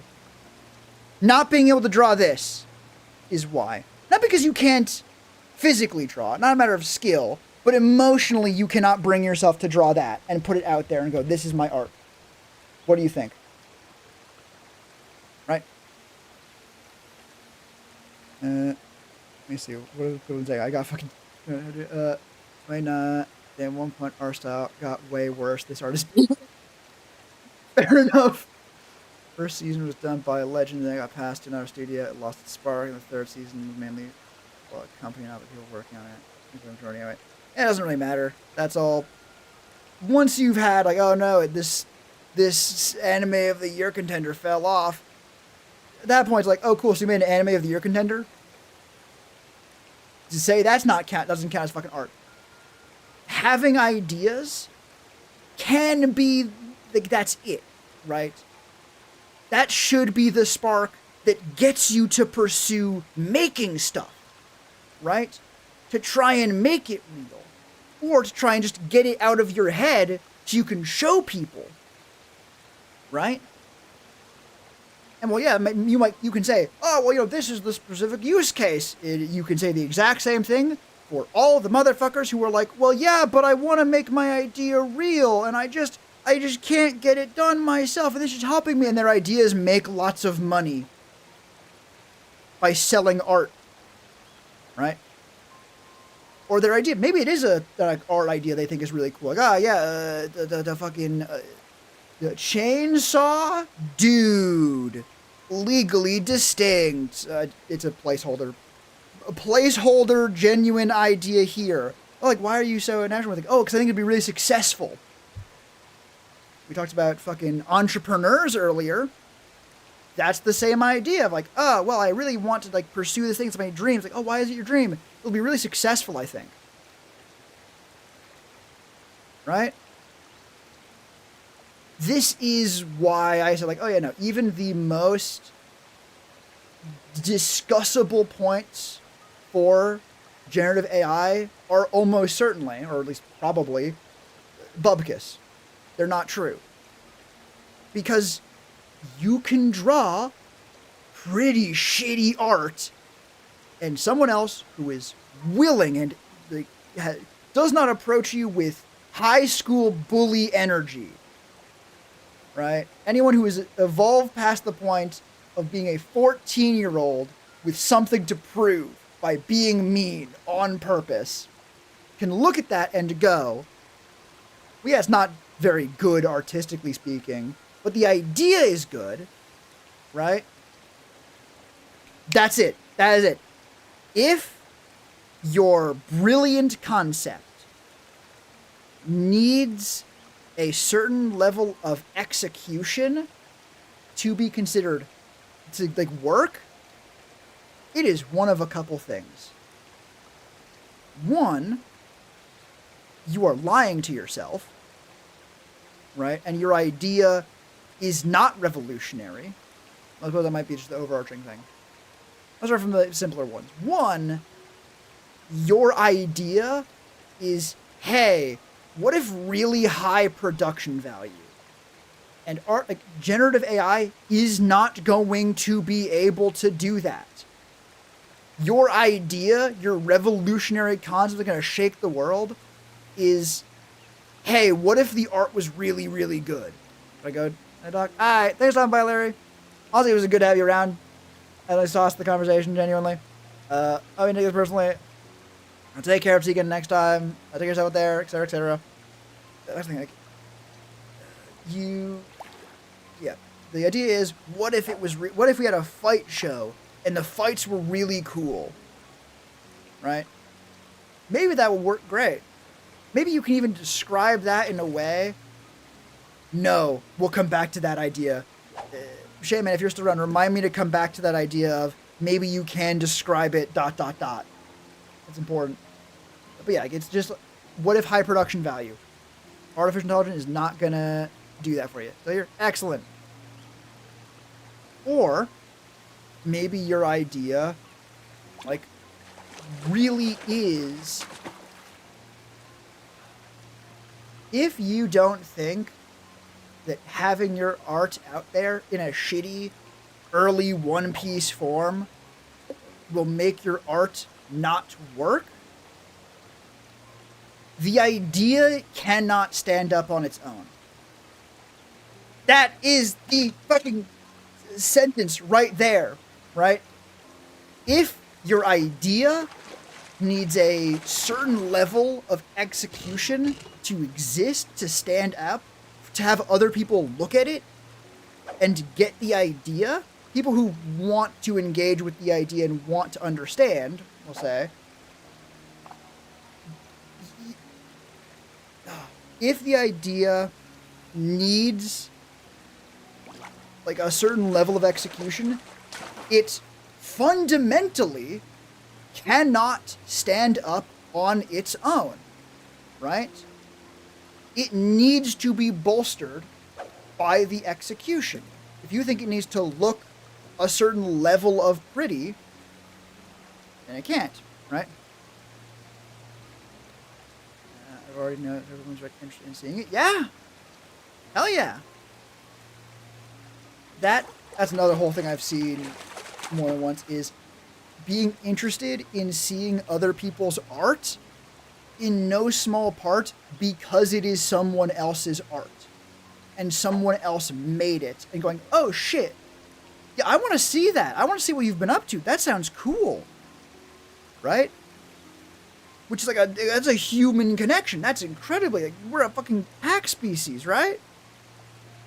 That's what we're here for. Also, I heard more than that, well, like, why would I care about your AI art? You didn't make it, right? Hell, you could describe to me what your idea is, and I might be able to recreate what you did by just using the fucking AI. And it would be soulless and fucking atomic. Atomic? Soulless and automated, I think is what I was looking to say. Yeah, the idea that if your idea can truly stand up on its own, which it must because it is the only thing you are bringing to the table, it can stand up even if you've done it with fucking scribbles. Oh, but it'll lose impact. No. Ideas don't have impact, right? Telling someone the idea, the delivery of the idea, might have impact, right? But if the idea is supposed to hold that in,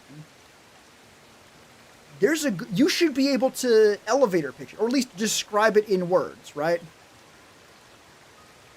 And if you can't describe it in words, then you can't fucking put it in as a prompt for AI, can you? Oh my god, maybe that's the fucking... I'm just digging deeper into, like, trying to find, like, a nugget of, like, this is the core concept, truncated down to the most succinct form.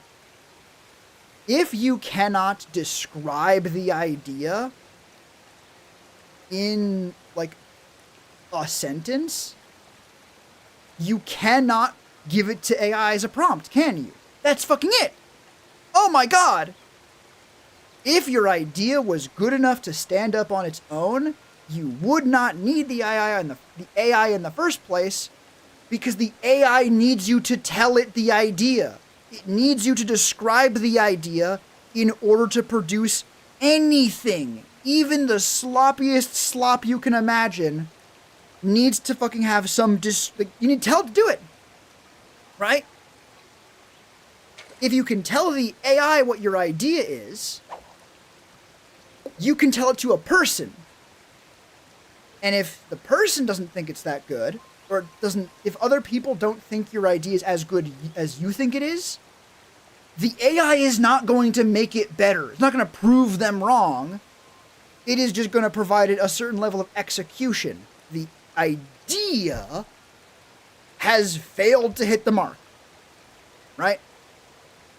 Now you are trying to bolster it with looks and production and all that shit. Newsflash, there's been media for forever that was milquetoast and bland and uninteresting, but it had some wow, some flash that maybe we'll go look at. Look at any movie that's like starring famous actor, and then you look at the movie, and it's like there's nothing worth a shit here. This is nothing. This is a nothing movie with nothing to do with anything. And there's a dozen movies that do literally anything this movie succeeds at better than it does. And those movies will still do pretty good because they had the flash of famous actor starring in lead role. Like, that's all the AI can do for you.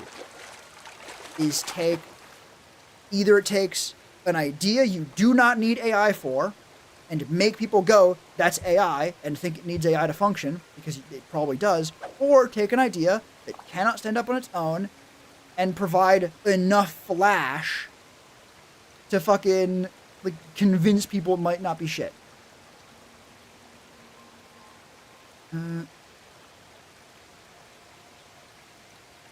Measure what I'm programming. I don't think you even mentioned you were programming. Run together a quick battler that has a dice roll built in. It's, at least some value to me D&D. Oh. God, this is even just giving me another fucking example. I'm curious to know what this is. This is interesting. I want to see what this is. Right? I am intrigued about it because I can't fully immediately picture. No. Let's be clear. I do not actually like, oh, I need to see this immediately. This is me like, oh, I'm interested in this. This seems interesting. This seems cool. Because I don't have the finished thing in front of me. Right? If you use AI art in your stuff, that is the finished thing.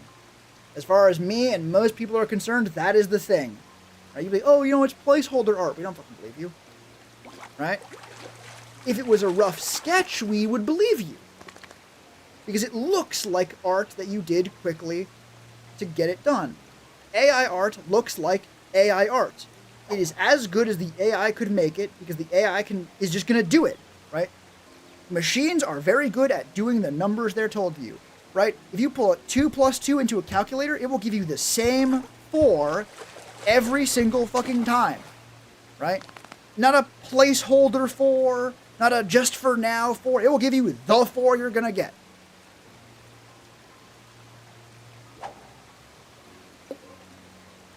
If you say, this is placeholder art that's artificially generated, no, it's not. Placeholder, I mean. You've asked the generator to make you the art, and it has made you the art. You asked it, what's 2 plus 2? It said 4, and you're expecting us to believe that later on you'll go back and ask for the final addition 4? No. It's a calculator. It gave you the image. Right? That's another fucking thing. Add to the list of why that AI art is fucking dog shit. Writing is for others. The shit is turned in to say I can do something. Gotcha. Okay. Still, my point was, I think the point I made is still solid, even though it's like, no, it's not for anyone else to see. The point stands. Having someone else describe a thing they're working on makes me want to see what it is. AI art makes me look at it and go, wow, that's kind of shitty AI art. Like that, not even if it doesn't mean shitty, it's like, that's AI art. I know what this is. Beginning and end. You can't be like, but you see, it's actually going to be like, no. Miku is not AI. Miku is a fucking anime Muppet. And that is the most noble thing there could be. Right?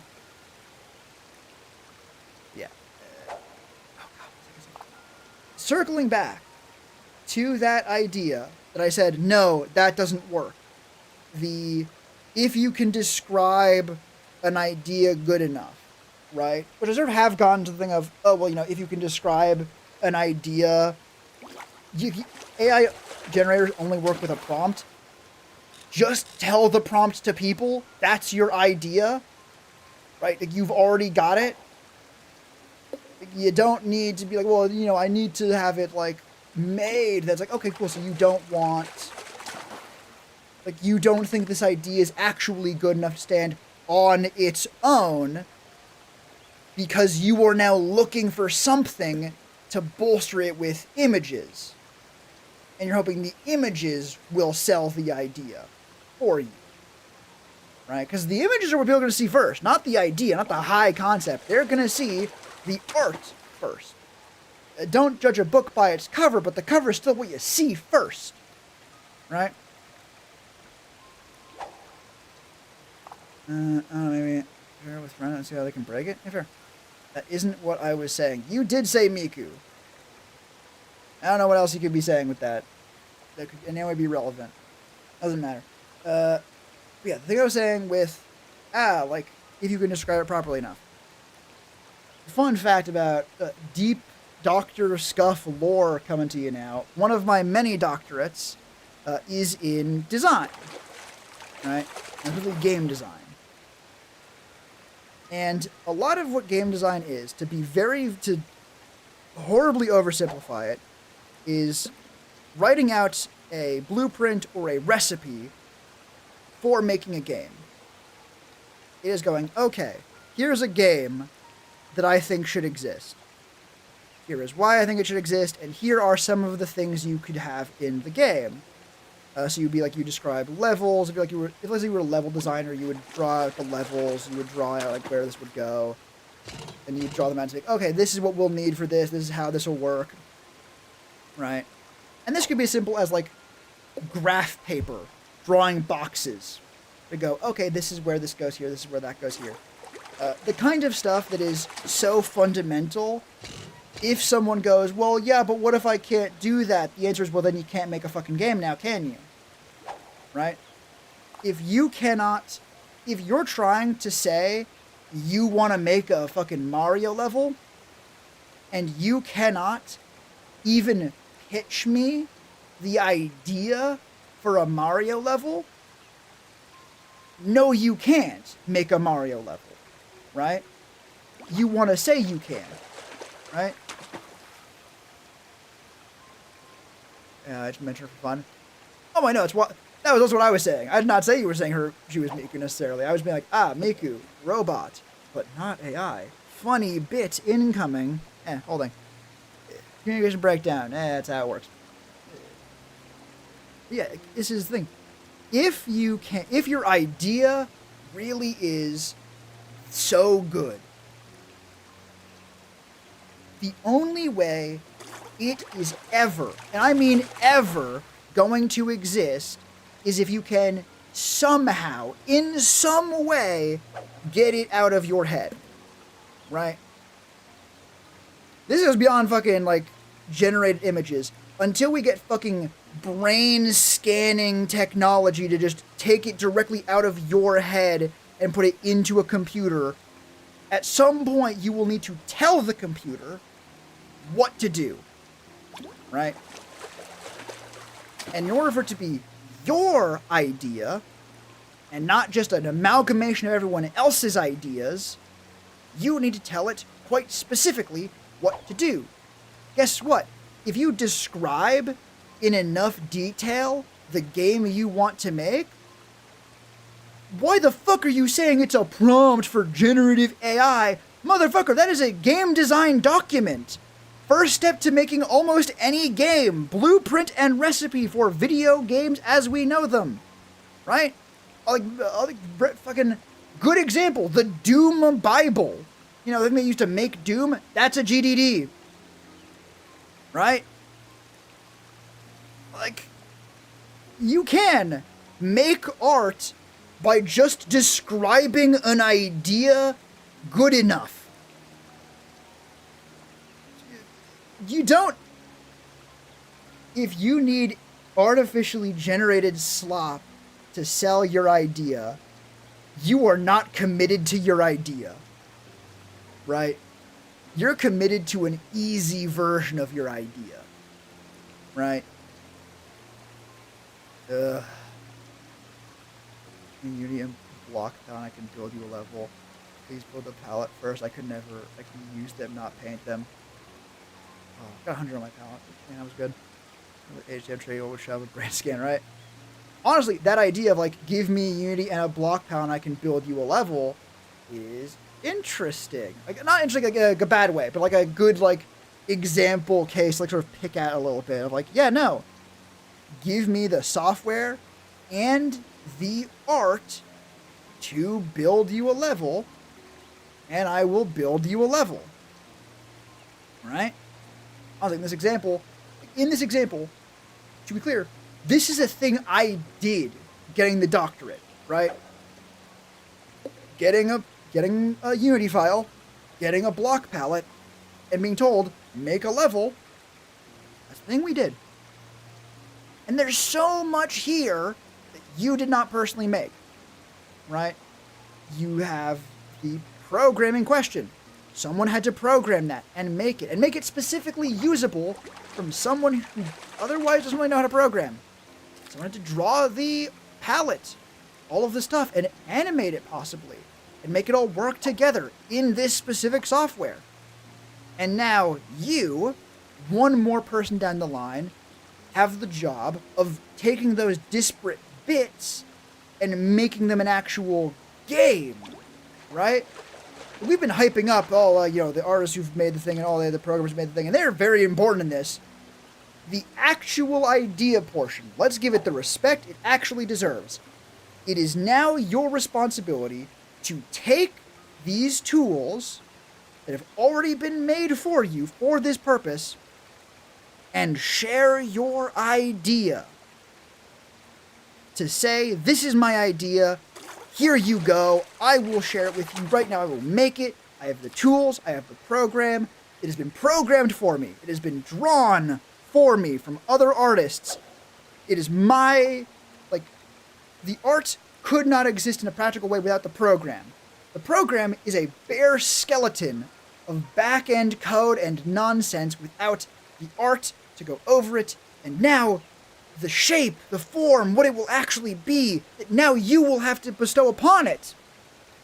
If the best you can do in this situation is tell someone else, yeah, like what if it was really vertical though? Like that'd be sick as fuck.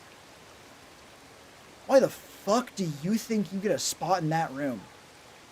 Why the fuck do you think you get to sit in on that creative process chain we got going on? Right?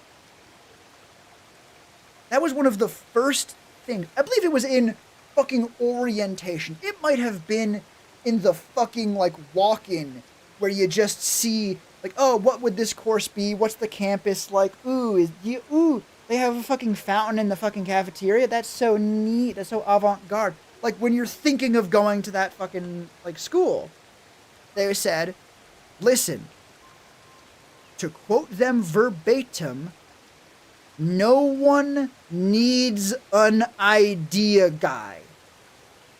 Because everyone in that room, not even the people who got accepted to the program, just the people who sat in to see if it was maybe something they wanted to apply for, had ideas.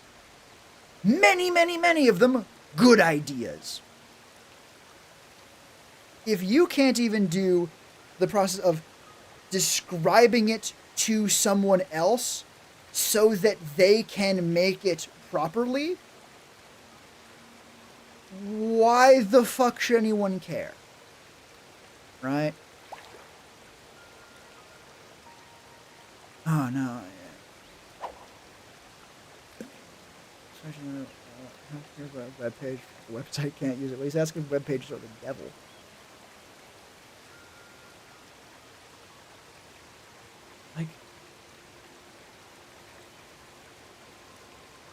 That is the culminating the first two ideas, which is if you can't describe the character you want to see drawn, like a character design, you're like, oh, I want to see this character design, but I can't really draw them. If you can't describe that to a fellow human person, the idea's not sound, right? Like, you do not need to be able to draw it yourself. Not fully. If you really think the idea is that good, take a little bit of time to get the less shit at sketching rough ideas. Proportions barely matter at all. Probably don't even matter. Just getting an idea down.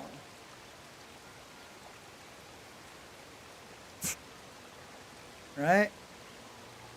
Like describing, oh yeah, this character is like think, what if a D&D paladin was a firefighter? So instead of like a firefighter's jacket or like full plate armor, they have thick, like think of like a gambeson, like soaked through with non-flammable oils and like anointed to keep it as protective as possible, and then inlaid with like stone slabs, so it functions like armor while also not conducting as much heat, not conducting as well, right? Damn. They have an axe, like a mix between a fire axe, like a standard like battle axe, like a Dane axe maybe. Like, no, I do have a more fantasy one.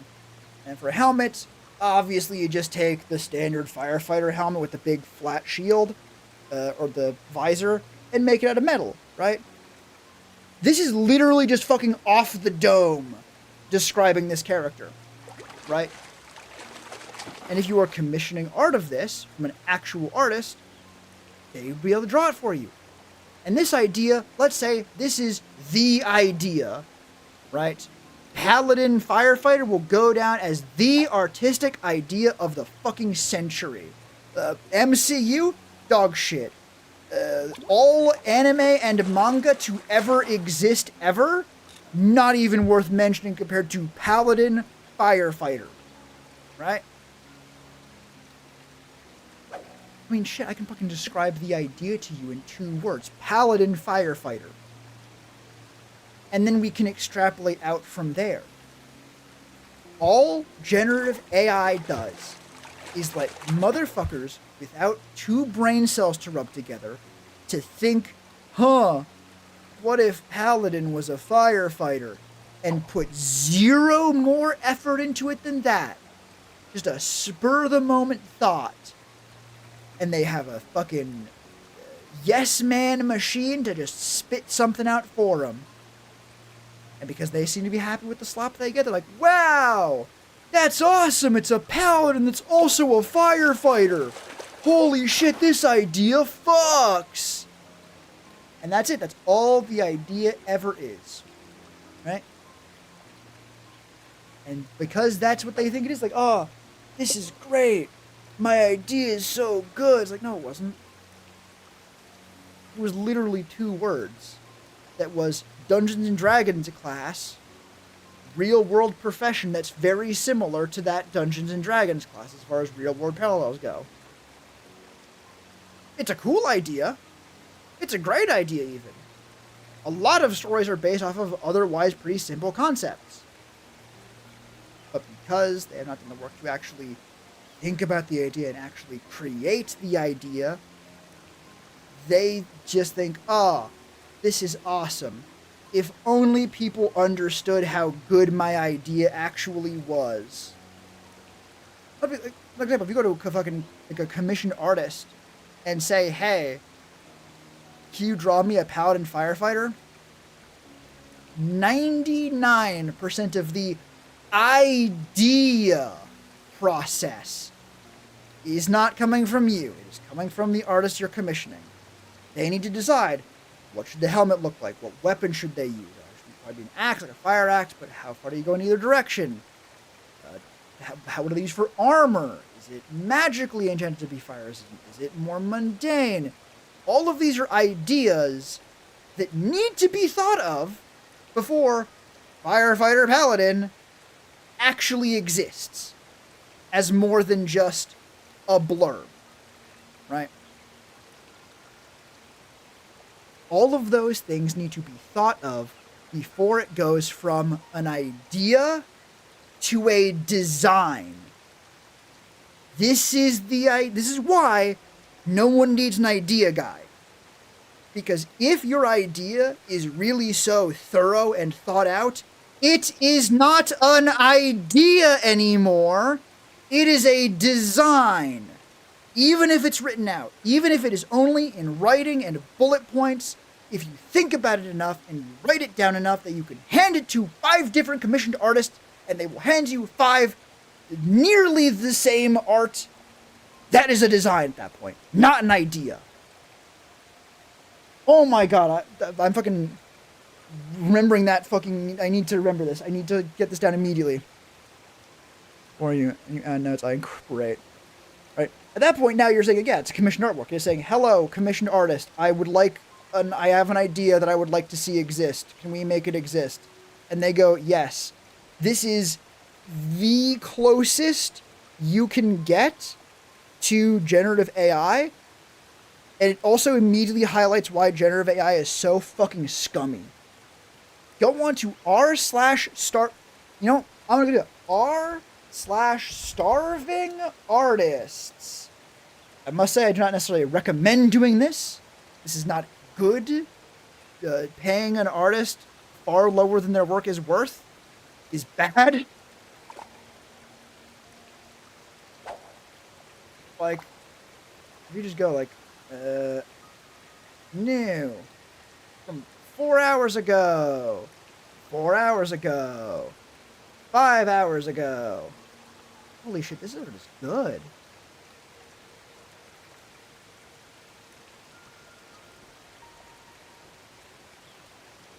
This is really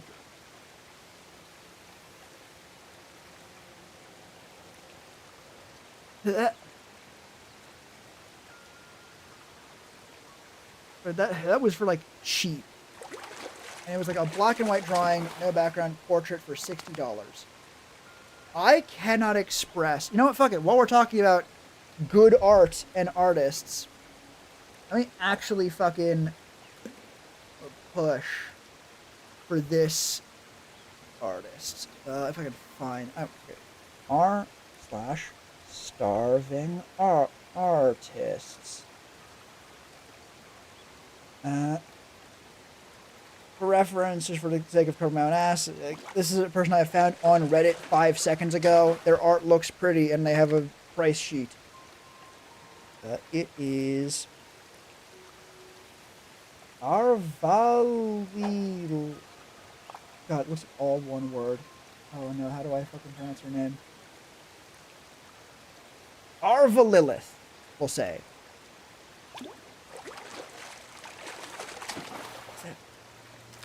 That is one word, huh? You know you have social media. You have it written out.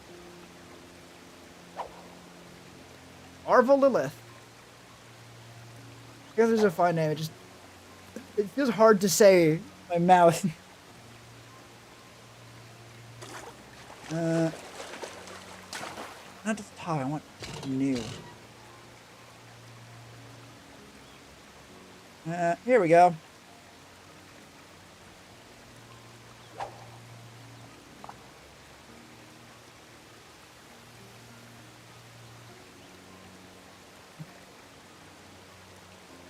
Ah, it's signed Arva.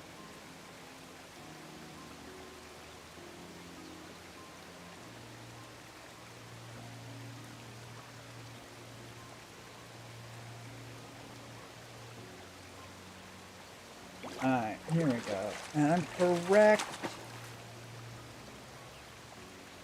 Yeah, no, this is not the second cheapest one, but it is the colorized version of the cheapest one. Right? This is their Arva Lilith. Let me see. At Arva Lilith. Did I fucking spell that correctly?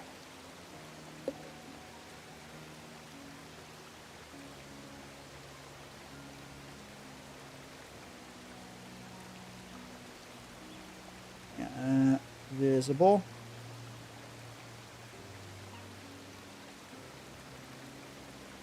This is in Comic Sans, so I'm not changing it. This, I believe it's a portrait. Yeah, portrait image. This, but black and white, is their cheapest. So you were AFK? No worries. I went on r/starving artists and found someone who was like, hey, I do commissions, by the way, if you want to commission something. This is not what I would consider a starving artist, but this is an example of, okay, how much does stuff actually cost? This art is fucking beautiful.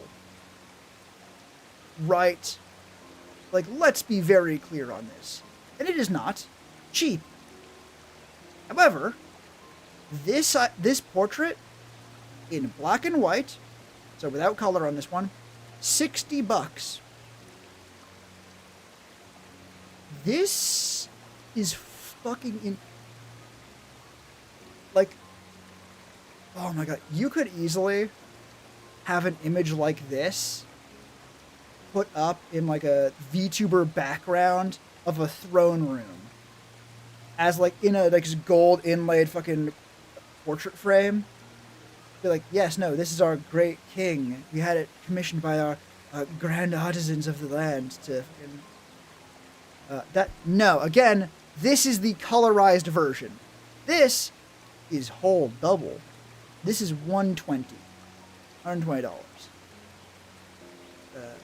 Which is, notably, a lot. I will not pretend it is anything but. However, you know, here's a better fucking example. Not better example, a different example.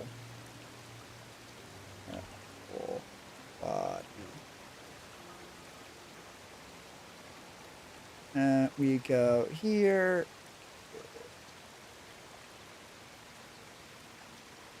Only for color is a bit too much.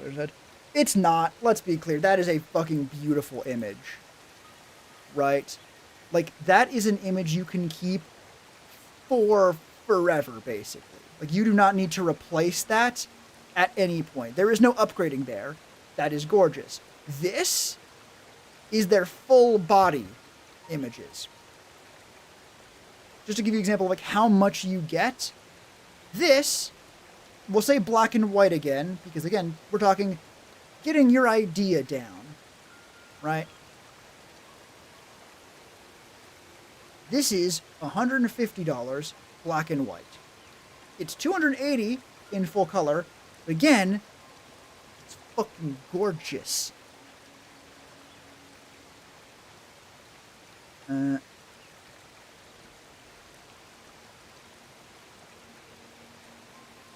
Oh, I'm sorry. You get premium character sheets, 4 views, full body front and back, plus 2 alternative costumes, expressive headshot, weapon/spells, display, illustrated scene, pets, and familiars. Holy shit.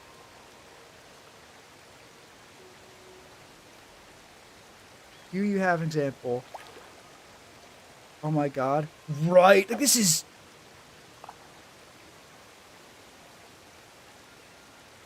Look at it. It's fucking beautiful. I should really put it behind the fucking front layer, shouldn't I?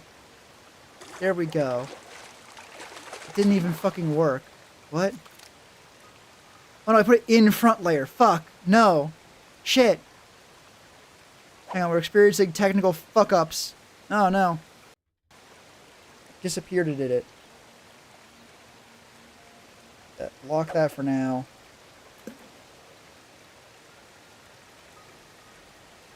There we go.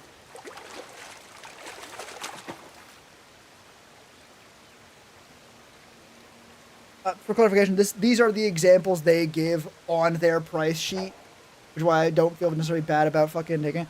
Honestly, I'm pretty sure it's blurry because of the fucking image quality I had to grab. But you can just see the level of detail on this is insane. This motherfucker is drawing the shadows on the laces of the boot. Right? frankly, I cannot imagine needing higher quality art than this. Right? The circumstances in which you would need better, near zero. Right? Like, that is, for most applications, more than good enough. More than good enough. But it's also not cheap. Let's go find someone who is on r/starving artist, who is really there for starving. Oh my god. Literally the next one down. Do you have a commission board?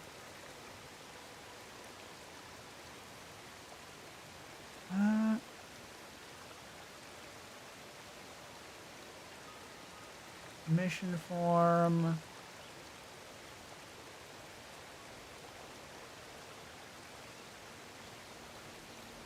I'm just looking for a price.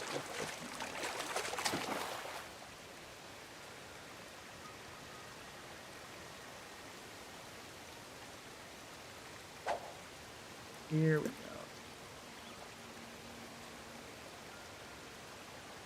Now this is specifically for art, right? Like, not, of course, obviously, fucking art. God damn it, you idiot. This is for animal images, right? What is it supposed to give? Seems to be like a lion. Oh my god. It is so well rendered.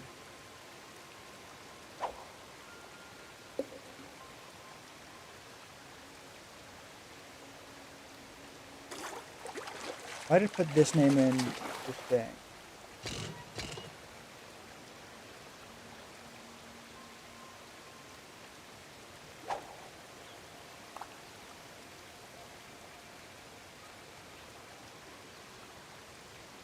Okay, one word is necessary. This is not a name that is easy to look up, unfortunately.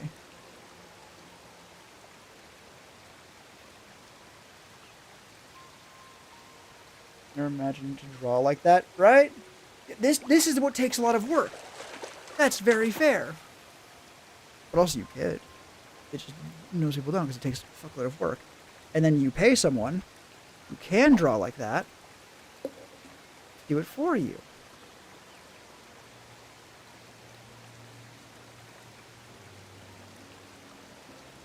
And I am sorry. I'm here at a factory game, big pound shards. Oh yeah, somebody who has drawn stuff, this shit takes fucking forever. Yeah, this again, it's on sale right now.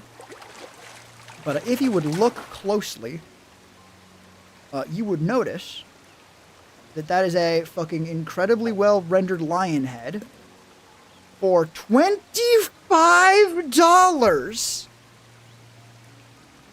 Huh? Frankly, $50. Let's use the $50 one. That is still itty bitty. That is still a tiny amount of money.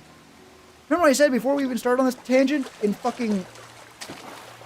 That's too little? Yes, correct.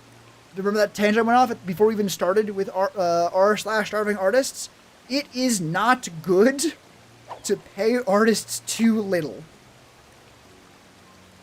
That's what they're... If that's what they're charging, and that's all you can afford to pay, give them a tip if you can, like give them more. Like maybe buy more art from them. Give them something. As someone who has made, I think, grand total $20 on Patreon at this point, trust me, it does feel really good to be able to make money from art. Right? But again, if we look over here at the 131. Oh my god. Again, I feel like I'm just bit crushing it to hell on stream. Go check out their art. You will need to use the whole name, no spaces, and tell Google, yes, I did mean La Noir Lune, one word. Hey, quadruple that price? Honestly, $100 for this? Yeah. Yeah, you're not wrong. Not even close to it. I've gotten gratitude. Hell yeah. And gratitude is a fucking lot too, honestly.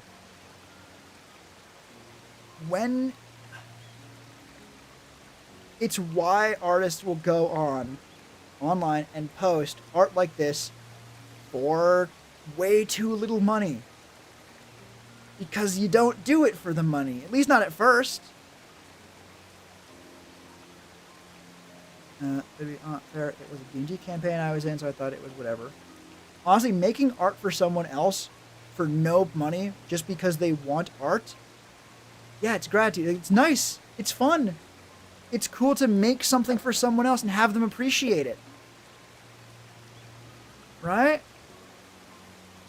Yeah, I think this is a better example of why I was like, yeah, no, if you really have an idea for a character, you're like, oh, if only I could see it rendered in real life. Cool. Is it an animal? Not all animals. They do have limitation like real animals, I think. I did not read their form very closely. I was looking for the image. But yeah, on sale, $65 fucking dollars. Not enough. Oh. Man, this is the fucking problem, ain't it? We can sit here and go like, that's not enough. Oh, they could charge so much more than that. And yet, I don't need an image of an animal, right?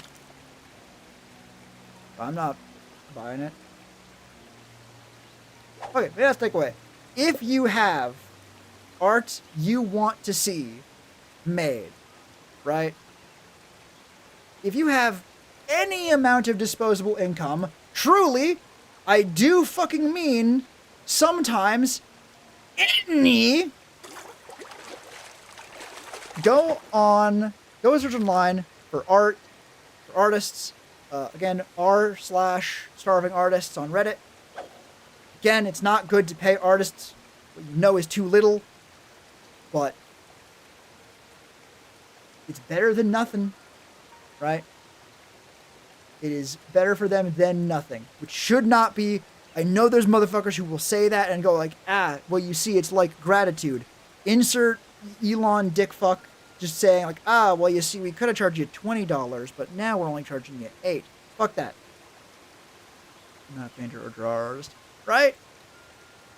I just spat at the counter at Monsters Lorix era for free, like the campaign. Hell yeah! Like let's remove ourselves from a totally capitalist lens for a second. Art's fun for a lot of people. It's good and fun, and we like doing it. We do it just for fun. And being able to do it and have other people look at it and go, oh, this is awesome. That's good. But yeah, fuck AI art. If you have art you want to see made, go on to r/starving artists. There are artists who will absolutely make it for you. And oh my god, they will charge you too little. Pay them more if you can. You will not be disappointed in the art. If you are, you chose badly. And you will help an artist in need. Like, it's in fucking r/starving artists. It ain't in r/artists who make loads and loads of money hand over fist. And you will get art that you like, and that fucking exists, right? It was made by a real human person.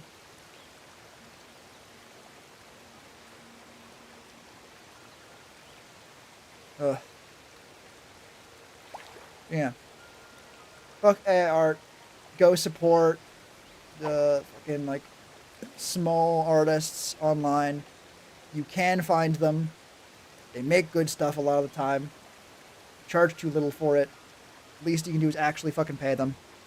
Instead of be like, oh, well, I could also not do that and just fucking make shittier stuff that no one likes and everyone will judge me for it rightly.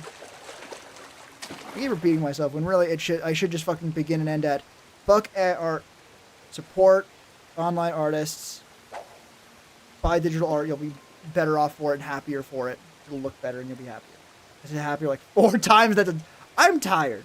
I'm very tired. Want to give it one more try? Yeah.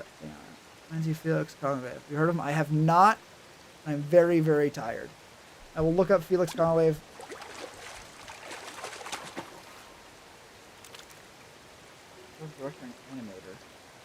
I have heard of this guy, actually! The second I see a picture of his work, I've seen him! This looks cool.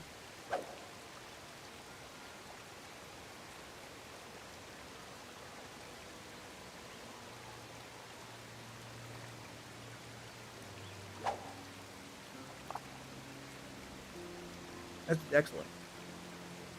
Yeah. Fuck AI art. If you have anything you want to see in physical art, like visual that you can look at, go support small online artists. They are not that difficult to find. The art's good. You'll like it. People will like you more. It'll be great. You'll be helping them, helping yourself. Literally everyone wins. Except for the fucking parasites who steal art and fucking throw it into their fucking water boiling pollution machines and expect you to give them money for the privilege of their slop. Fallout 4 too. Excellent. Yeah. Go support small creators.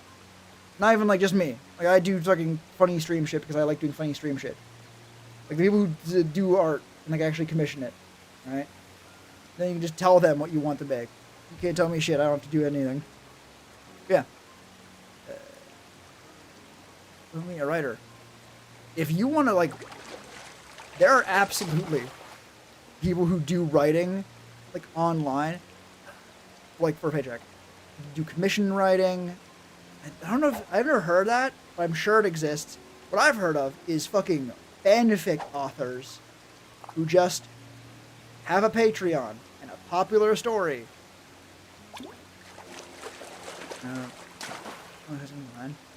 Alright. Yeah, like, if you just write and put it online and people like it enough, yeah, you can absolutely just be like, hello, you want to give me money so I can keep doing this and not die? And some people will. I can attest to that personally. I do this shit. And people will look at this shit and go, yeah, I'll send him a couple bucks. Right? I'll give us a couple dollars that guy's way. Just because it's cool and neat. Yeah. Finally ending the stream for reals time. Gonna do it in a short, nice, concise take, even though I'm tired and have ADHD at the ass. Fuck AI art. Go support small online creators. Everyone wins, except for the dickheads who deserve to lose. Until next time, take care of yourselves out there. Take care of each other. Fucking nailed it that time. And bye-bye, everyone.